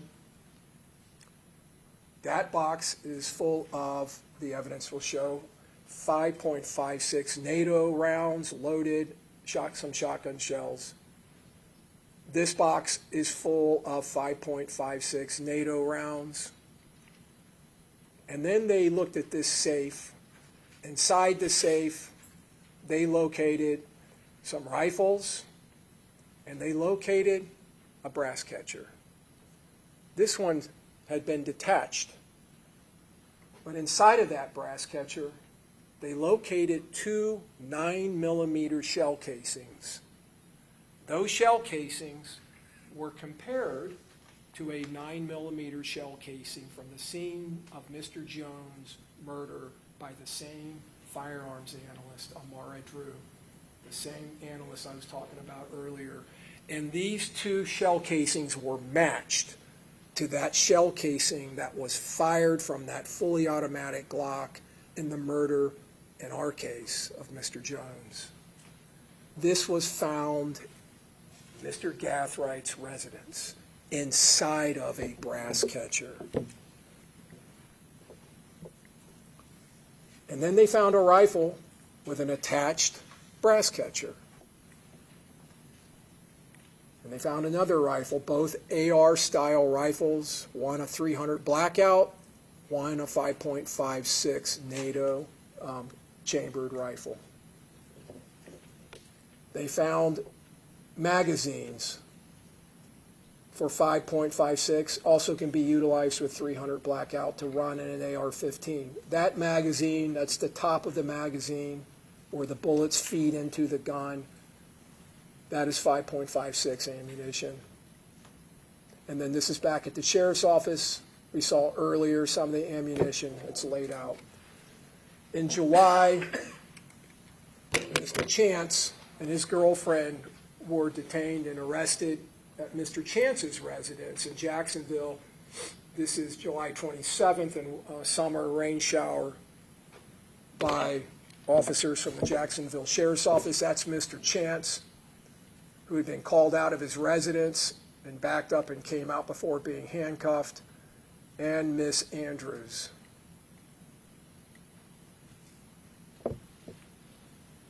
We saw this earlier with Mr. Chance. So I want to talk to you real briefly. I want to start talking specifically about each defendant, some evidence that you're going to hear and see that's related individually to these 4 defendants.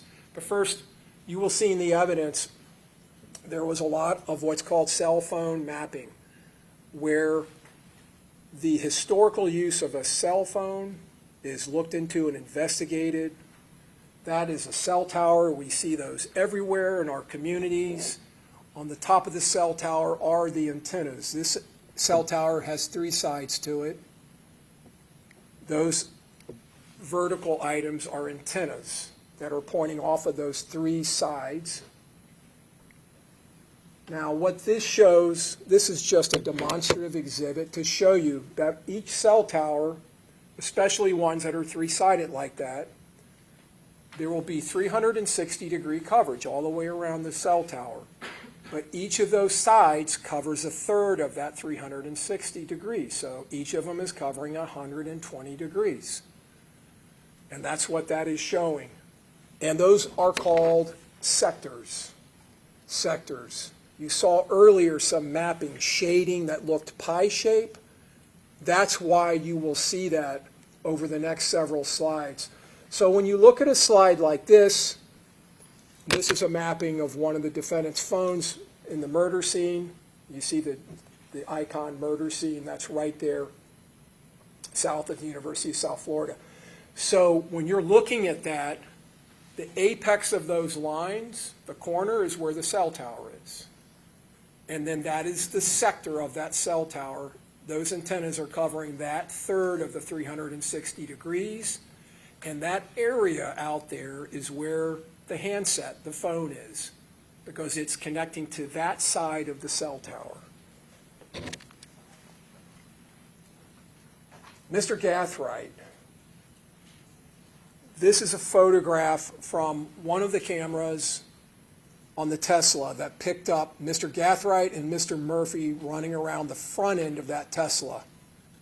You can see he is literally covered head to toe. Head to toe. He's wearing a hoodie, something black over his face, maybe a gaiter or some kind of a bandana. He's carrying a rifle, but you can still see a sliver of the top of his face, that it's light-skinned, and you can see his hands are light-skinned and that he has a very thin build. So we start here with Mr. Gathright. This is when he is at his house. Remember, we saw this video earlier. This is the same time, 2:45:48, when they're loading the Impala on June 22nd, and his phone is hitting off a cell tower that his house lays in that sector. So it is mapping his cell phone while he is there. This is a mapping of him leaving Jacksonville and heading down to Tampa and going through. So what you're going to see as this mapping proceeds, each time you see a line being generated, it's giving the date, the time, and the latitude, longitude coordinates of that connection, the phone connecting to a cell tower. You can see the sides of the cell tower being utilized, and now you can see the phone is moving as it connects to one cell tower, moving to another, moving to the next. So it demonstrates movement of the cell phone. Now he is heading down past, you see Gainesville. Soon you'll see him getting off of 301 onto 75 South. He's going down through Ocala. Coming straight down, his phone is down 75. Now you see the markers down here relevant to our case. You see the Airbnb. You see him utilizing towers right south of the Airbnb. His phone will sit there for quite a while until about 9:30, and then his phone will travel down to the Teasers Club, which I'll come back to here momentarily.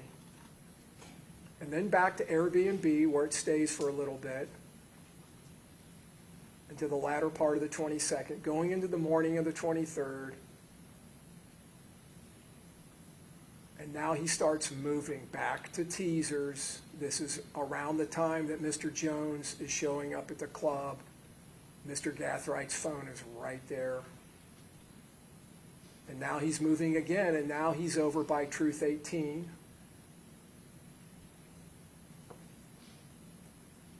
And now his phone is tracking. You'll see it start tracking away from Truth 18.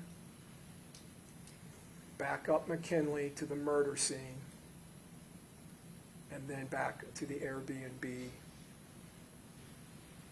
where it'll stay for quite a while.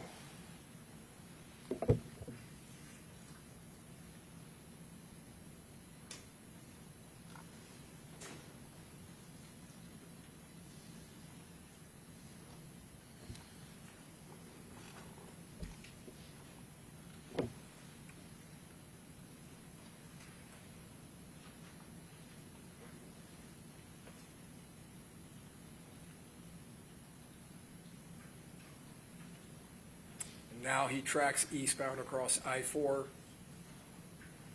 past Lakeland, over into Polk County, to Auburndale.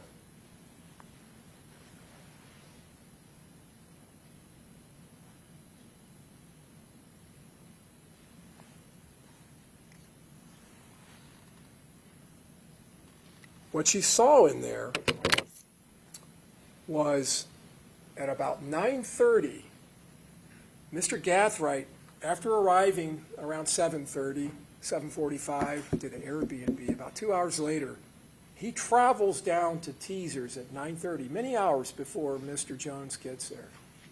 He's casing Teasers. He's checking the lay of the land at Teasers.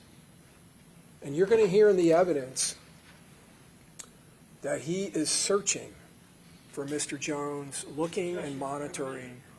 Okay, again, Mr. Harmon, just a reminder that this is the evidence that the state believes you will show, okay? Yes, the evidence will show that during this time period, Mr. Gathright is searching online for Mr. Jones. He is seeing the postings on Instagram, but again, that requires him to DM Mr. Jones to get his address. They're trying to locate Mr. Jones. So here is his cell phone hitting at Teasers at 9:35. He has left the Airbnb. Now he heads back to the Airbnb around 10:30, 10:40. Now he's back at Teasers, and then over to Truth 18. You can see his phone is in the sector of that cell tower just to the east of Truth 18. There he is at Truth 18. And now you can see in the middle of your screen, it's kind of light, kind of hard to see, the murder scene. His phone is at the murder scene, and there are 2 towers south of the murder scene that he is in. There are northbound sectors, and then there's another tower just to the east, and he's in the westbound sector. Now, you will also find in the evidence that Mr. Gathright sends a text to a girl named Kyla. And he says on the top, I need you all to text Fat Boy. He sends this around 12:32. All right? Fat Boy is Xavier Edwards. I need you to text him. Kyla texts back, about what? He texts back, sis, I need you to text Fat Boy. Tell him you trying to pull up about trying to see him tonight. She texts back, he know I'm gone. Him while I'm out. Then he texts Kyla back. He in Tampa. But make it seem like you know he there. He had a B&B with 6. That's Mr. Jones, Mr. 6. Be like, I can't remember. What is it? Where are you at? Be like, where you at? I want to pull up. I'm drunk and you trying to F. Then he texts her, never mind, in VO. Then she texts back, still before 1 o'clock a.m. on the 23rd. Who B&B? 6. That's Mr. Jones. Fools. Mr. Jones, Foolio. It's his B-Day and Fat Boy with him. Xavier Edwards. Mr. Gathwright's trying to locate, the evidence will show, clearly trying to locate Mr. Jones on the night of his murder. She texts back, not here in JX, Jacksonville. Nah, they in Tampa. She says, what? But play like you know it. Then she says, Fat Boy going to Beezer's tonight or some shit like that. Beezer's, Teasers. So she has communicated with him. Is he there yet? He wants to know at 1:25, and she says no. So he is utilizing this girl, Kyla, to contact Xavier Edwards to get information on the whereabouts of Charles Jones within hours of his murder. Now, Mr. Gathright is receiving messages from Alicia Andrews' phone, which is saved in his account under the name Bron, B-R-O-N, at 2 o'clock in the morning, around the time that they're at Teasers. Your Honor, can we approach briefly? Sure. left hand. You will find in the evidence Mr. Rashad Murphy is left-handed, his dominant hand. You can see the extended magazine sticking up just to his lower back on the outside, covered head to toe. Now, on June 21st of 24, the Friday night at 10:24, 22:24, Mr. Murphy was shopping at a Walmart in Jacksonville. I think we can get some video here. He is holding a phone in his right hand that is, has a pink case. He's walking around. You can see the clothing he is wearing, the positioning of the belt and the type of belt. He is wearing boots, all of which look similar to the clothing being worn on the lower body of the Glock shooter, both going on the lower middle and coming back from the shooting scene. You can see in the video in the top middle photo there is some type of an issue, a cut or something in the left knee area of the pants.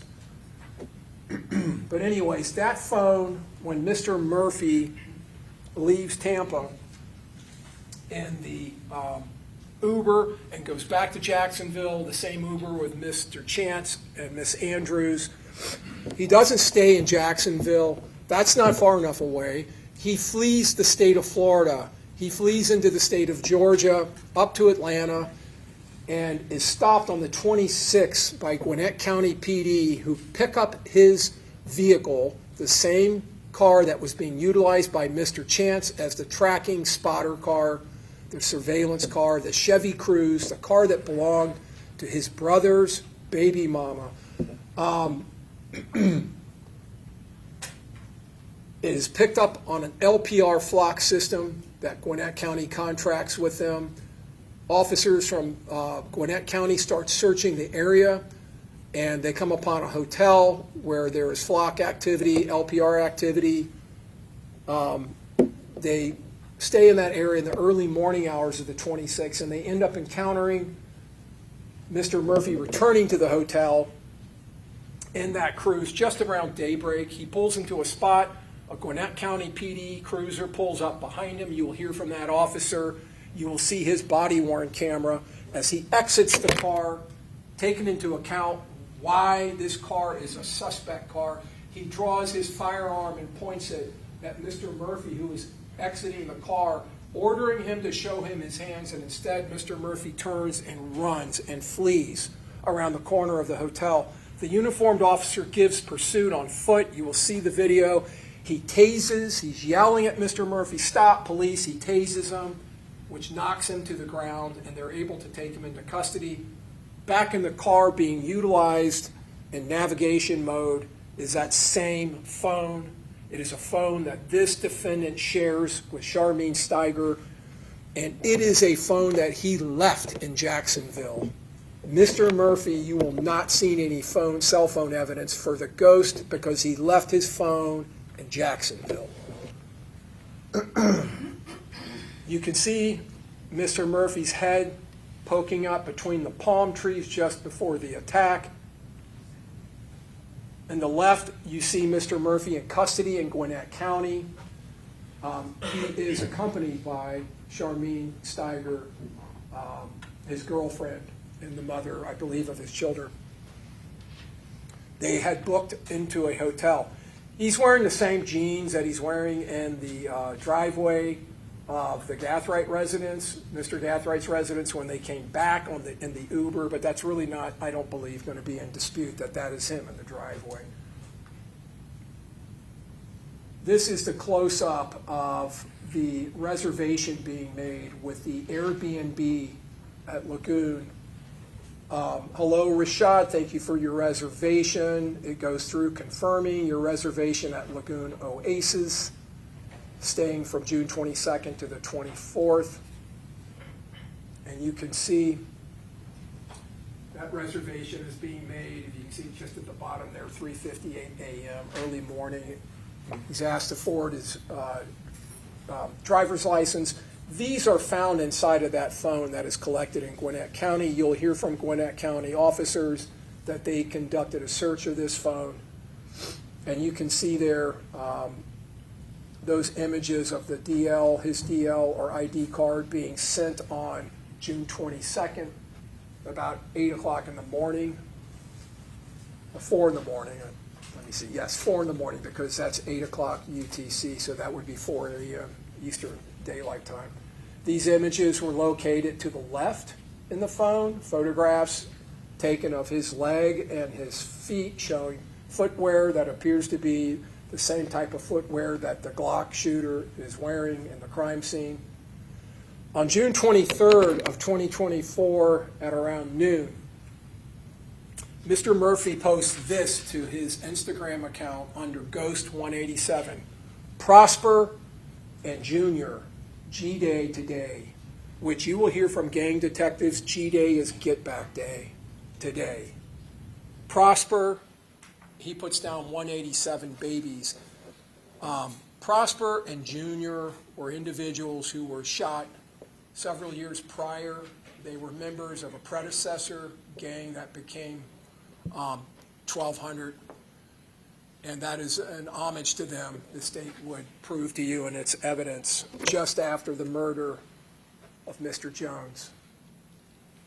Gerard Adams, going back to that murder that occurred in August of 18, Mr. Adams is a blood cousin of both of the Murphys, Davion and Rashad.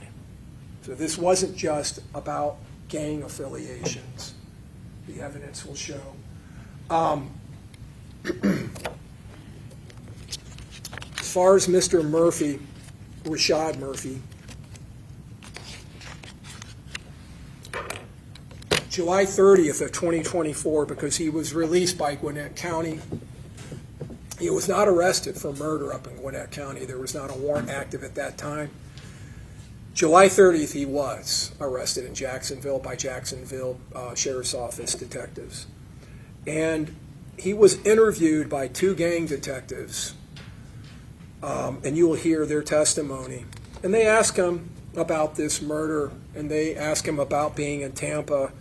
He denies that he was in Tampa, and he denies it several times that he was in Tampa. He does admit that the silver Chevy Cruze that he was stopped in Georgia and arrested in, that he did obtain that from his brother's, the mother of his brother's children. He claims that he let someone borrow it that weekend of the murder to take it to Orlando. He admits that the phone that was in his possession in Georgia in the car, the Cruze, is a phone that he shares with Miss Steiger. But he challenges the officers to look at it because they won't confirm or be able to find any way to prove that it was in Tampa, which it wasn't because he didn't bring it with him. And he again stands on the story that he loaned out the silver Chevy Cruze, claiming that it was returned to him on the 23rd. As far as the Airbnb, he says he doesn't know anything about it. He would never let anybody put it in his name. When confronted with the text messages, he admits that he sent a picture of his ID, but he didn't know that it was being booked in Tampa. And again says he was never in Tampa, not that weekend. Doesn't know anything about the murder, about Tampa. And then the detectives confront him with the Uber video from Sean Gathright's house, and then everything changes. First, he says he goes there all the time. He describes Sean as a light-skinned guy.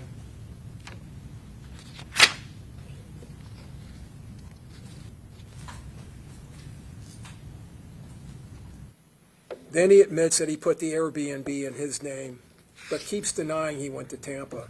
Then the detectives step out of the interview room for a while. Meanwhile, Rashad Murphy there's a blanket in there to keep him warm, puts it over his head, lays his head on the table for a while. They come back in, and he still tells them he wasn't in Tampa. Then he claims he was physically in Tampa that week, and he changes his story. He's seen the Uber video. He says, early that morning of the 23rd, he and another guy who the detectives investigate and find is a deceased person traveled to Tampa in some old car. He wasn't even here for 2 hours. He does mention that he went in the back door of a residence. And then he says he hopped in the Uber, just hopped in and came straight back to Jacksonville in an Uber.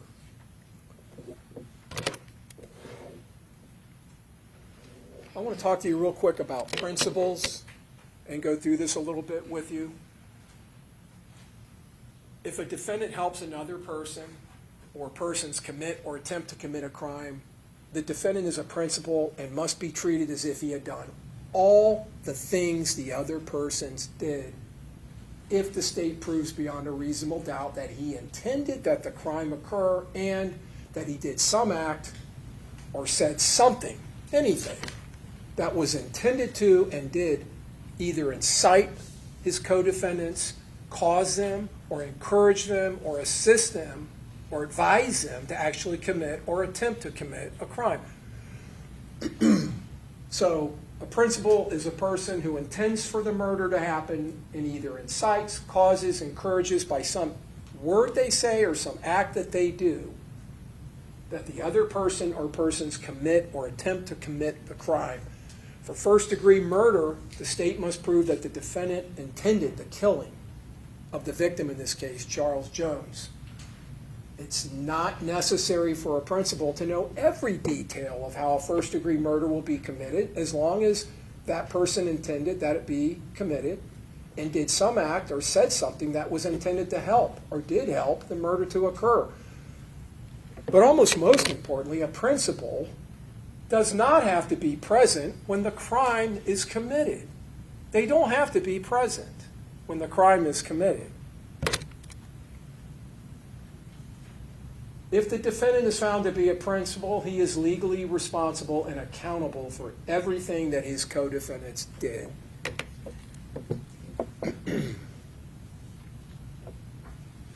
And that leads us to Mr. Chance.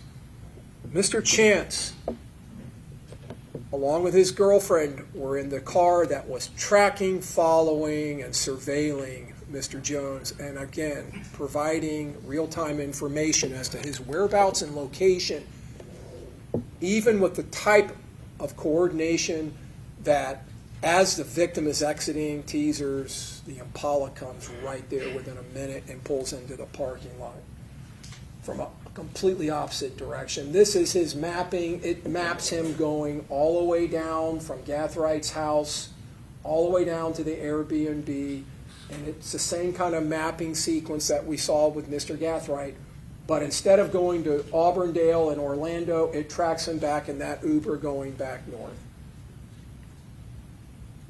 We talked about Mr. Gathright, or Mr. Chance being at Gathright's house. He's hitting off of cell towers right there at the same time. Again, hitting off cell towers, so we know he's there. His phone is hitting off of the tower just south of the Airbnb at the same time on the 22nd that his girlfriend is seen at the front door. He also, you will see in the cell tower mapping, goes to the area of Teasers around 9:30 and is there for over an hour. You can see here the cell tower that his phone is utilizing by Teasers. When he's at Teasers at 2:30 in the morning with Miss Andrews, on the video, his phone is hitting off a tower. This cell phone tower is hitting near Hillsborough and 15th at the same time that the Chevy Cruze is being picked up on a license plate reader at 15th Street in Hillsborough. You will see a lot of overlapping in the state's evidence. And then the murder scene. When the Chevy Cruze is in the murder scene, Mr. Chance's cell phone is utilizing towers just to the south of the murder scene. When the Cruze is right there by Home to Suites, right before the murder, again, using that tower just to the south of the murder scene. And then he's back at the Airbnb mapped there at around 3:08, which is around the time the Uber left. His phone is in contact with Miss Andrews' phone His phone is in contact with Mr. Gathright's phone. His phone is in contact with Davion Murphy's phone. And his phone is in contact on the 20th of June, a couple of days before they left, with Rashad Murphy, Charmaine Steiger's phone. And on June 23rd at 10:29 a.m., just hours after the death of Charles Jones, he posts this to his Instagram account, a photograph of Mr. Chance, and the person giving the bird there on the other side of the car is Antonio Tilley, who we know is a dead, or not a dead ops, but is a member of their gang that was murdered. Mr. Chance, see if I can do it, giving the 1200 gang sign. There will be many other images of him throwing gang signs. This was found in his house during a search warrant. Bully down. That is talking about the 6-block bully gang. Miss Andrews' phone maps pretty much consistently all the way through with Mr. Chance's phone. Wherever his phone is, her phone is mapping there too, including the murder scene. So I will move through that, and including McDonald's. This is a photograph taken by her phone when she and Mr.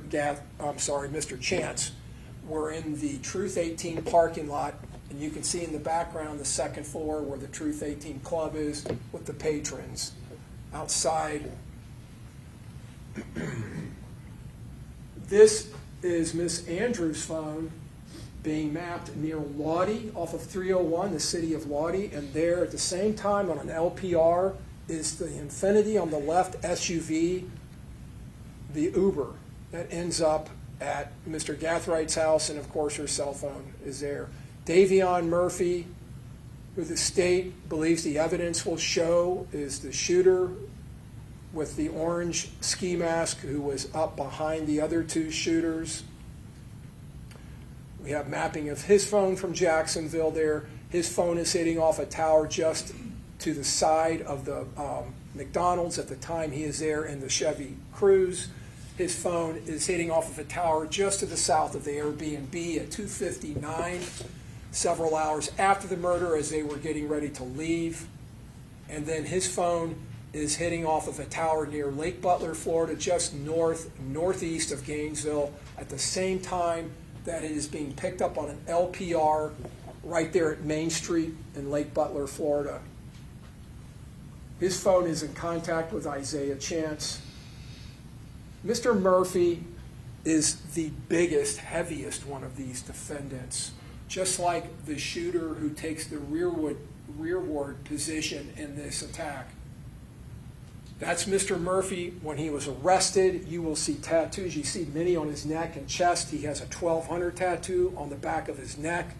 He has the name of people from 1200 who have been murdered tattooed on his body. And in this video, you will clearly see in the evidence Mr. Davion Murphy taking full credit for his role in this shooting.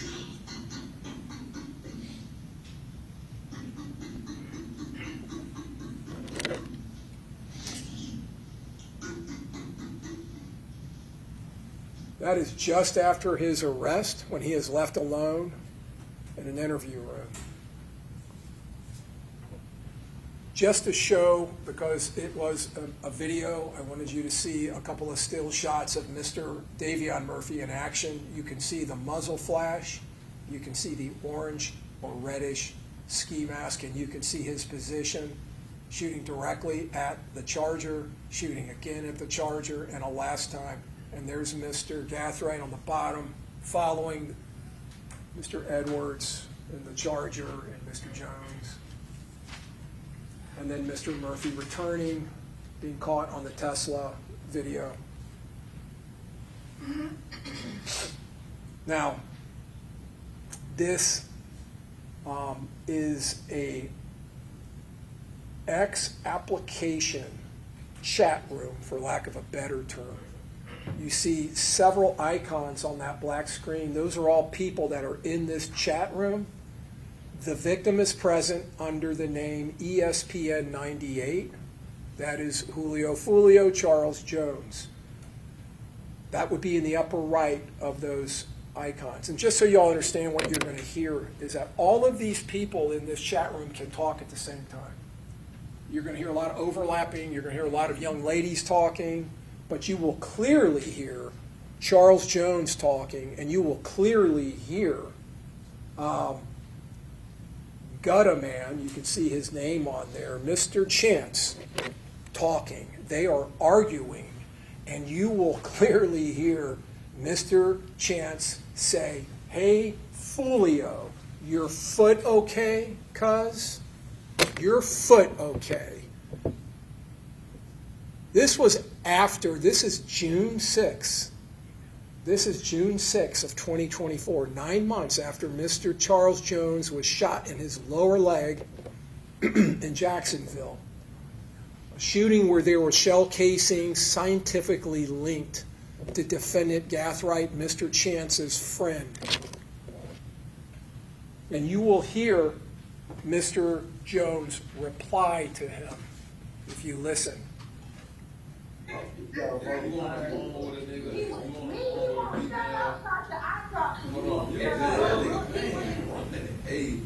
if you would be real, they telling us niggas ain't wild, that's good. Hey, Julio, no, but we don't get y'all what happened. Yeah, my foot good, gang. I've been got bigger fish to fry, man. Your ass got bigger fish to fry, boy. Why you acting like his feet good? I'm curious about this. This ain't about me. They don't put alligators on you. They don't put gay alligators on you, all type of shit, man. This shit make me mad because I know you're trained. I know you ain't. Everybody putting shit out. Niggas putting shit out their ass, and niggas gonna be around niggas on most motherfuckers just saying all type of crazy ass shit. I'm not feeding to that dumb ass shit, man. And not no porn.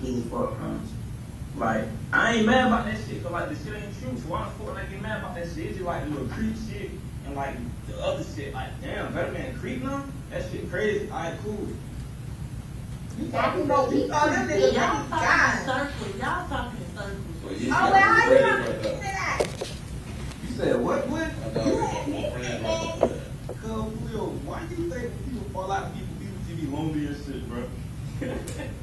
He got me in talk. He got lonely. No, he got me. He got lonely. No, hey, no, hold on real quick. Hey, Karen, what you mean he got me and you for the devil? So when they are communicating, you can see the speaker icon below their name moving.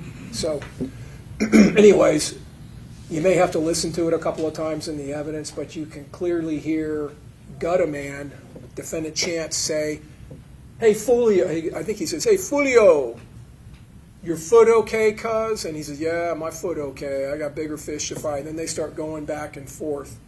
And Mr. Jones was already making comments calling him Gutta Man or Gutta before that. But what's interesting, and this is recovered by Jacksonville Sheriff's Office game detectives who were monitoring this in the early part of June of 2024, and they intercept this and record it. On Mr. Gathright's phone, he has communication from Rashad Murphy's phone on that same date at approximately 11:18, shortly after that recording was obtained by JSO, by Jacksonville Sheriff's Office, at 22:36, of Chance arguing with Mr. Jones on that X Spaces app. Gathright receives communication from Rashad Murphy. On the left, make sure that's going to be Rashad Murphy. Make sure bra in a good headspace before he go with his move. We got bigger shit to tend to. They ain't worth inward energy. Below that, you see the response from Mr. Gathright. He likes it first, and then he says, "I ain't heard from bro," talking about Mr. Chance, "today, but I'm going to check in with him." On the right-hand side, Mr. Rashad Murphy then sends this message, This is going around a little after 3 a.m. You're probably not going to pick up he on IG, Instagram, letting Des N-words get him out of character. He turned up on that MF RN. And Mr. Gathright replies, damn, all right, let me see what's up.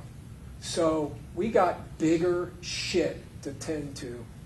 This evidence alone demonstrates to you, number one, that all of these defendants know each other, they're coordinating with each other, and that this conspiracy is in existence as early as June 6, over 2 weeks before the murder of Charles Jones.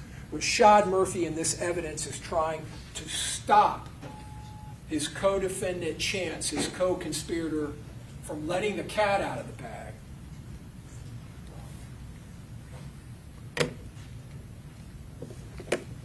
The evidence in this case will show you all, in this conspiracy and this murder, there was no cold feet. Nobody had cold feet. There was no hesitation. There was absolutely zero, nada, mercy shown to Charles Jones or his friends. What the evidence will show you in this trial is a cold-blooded, premeditated execution. A precise, a coordinated attack with nothing left to chance and no detail spared. The state's evidence in this case is going to reach back to the early morning darkness of June 23rd, 2024, and we are going to drag that conspiracy out of that darkness and into the bright lights of this courtroom for you, all of you, and everyone to see its wicked and vile nature, to see the malice, and to see the premeditation. For Charles Jones, there were no more birthdays. All that was left was a funeral. The state's evidence will prove to each and every one of you, beyond any doubt, we had a lot of discussions about proof beyond a reasonable doubt. We're going to prove this case to you beyond any doubt. There's not going to be any doubt. The evidence in this case will convince each of you. You will know, and it'll be crystal clear to you, that all 4 of these defendants conspired and murdered Charles Jones.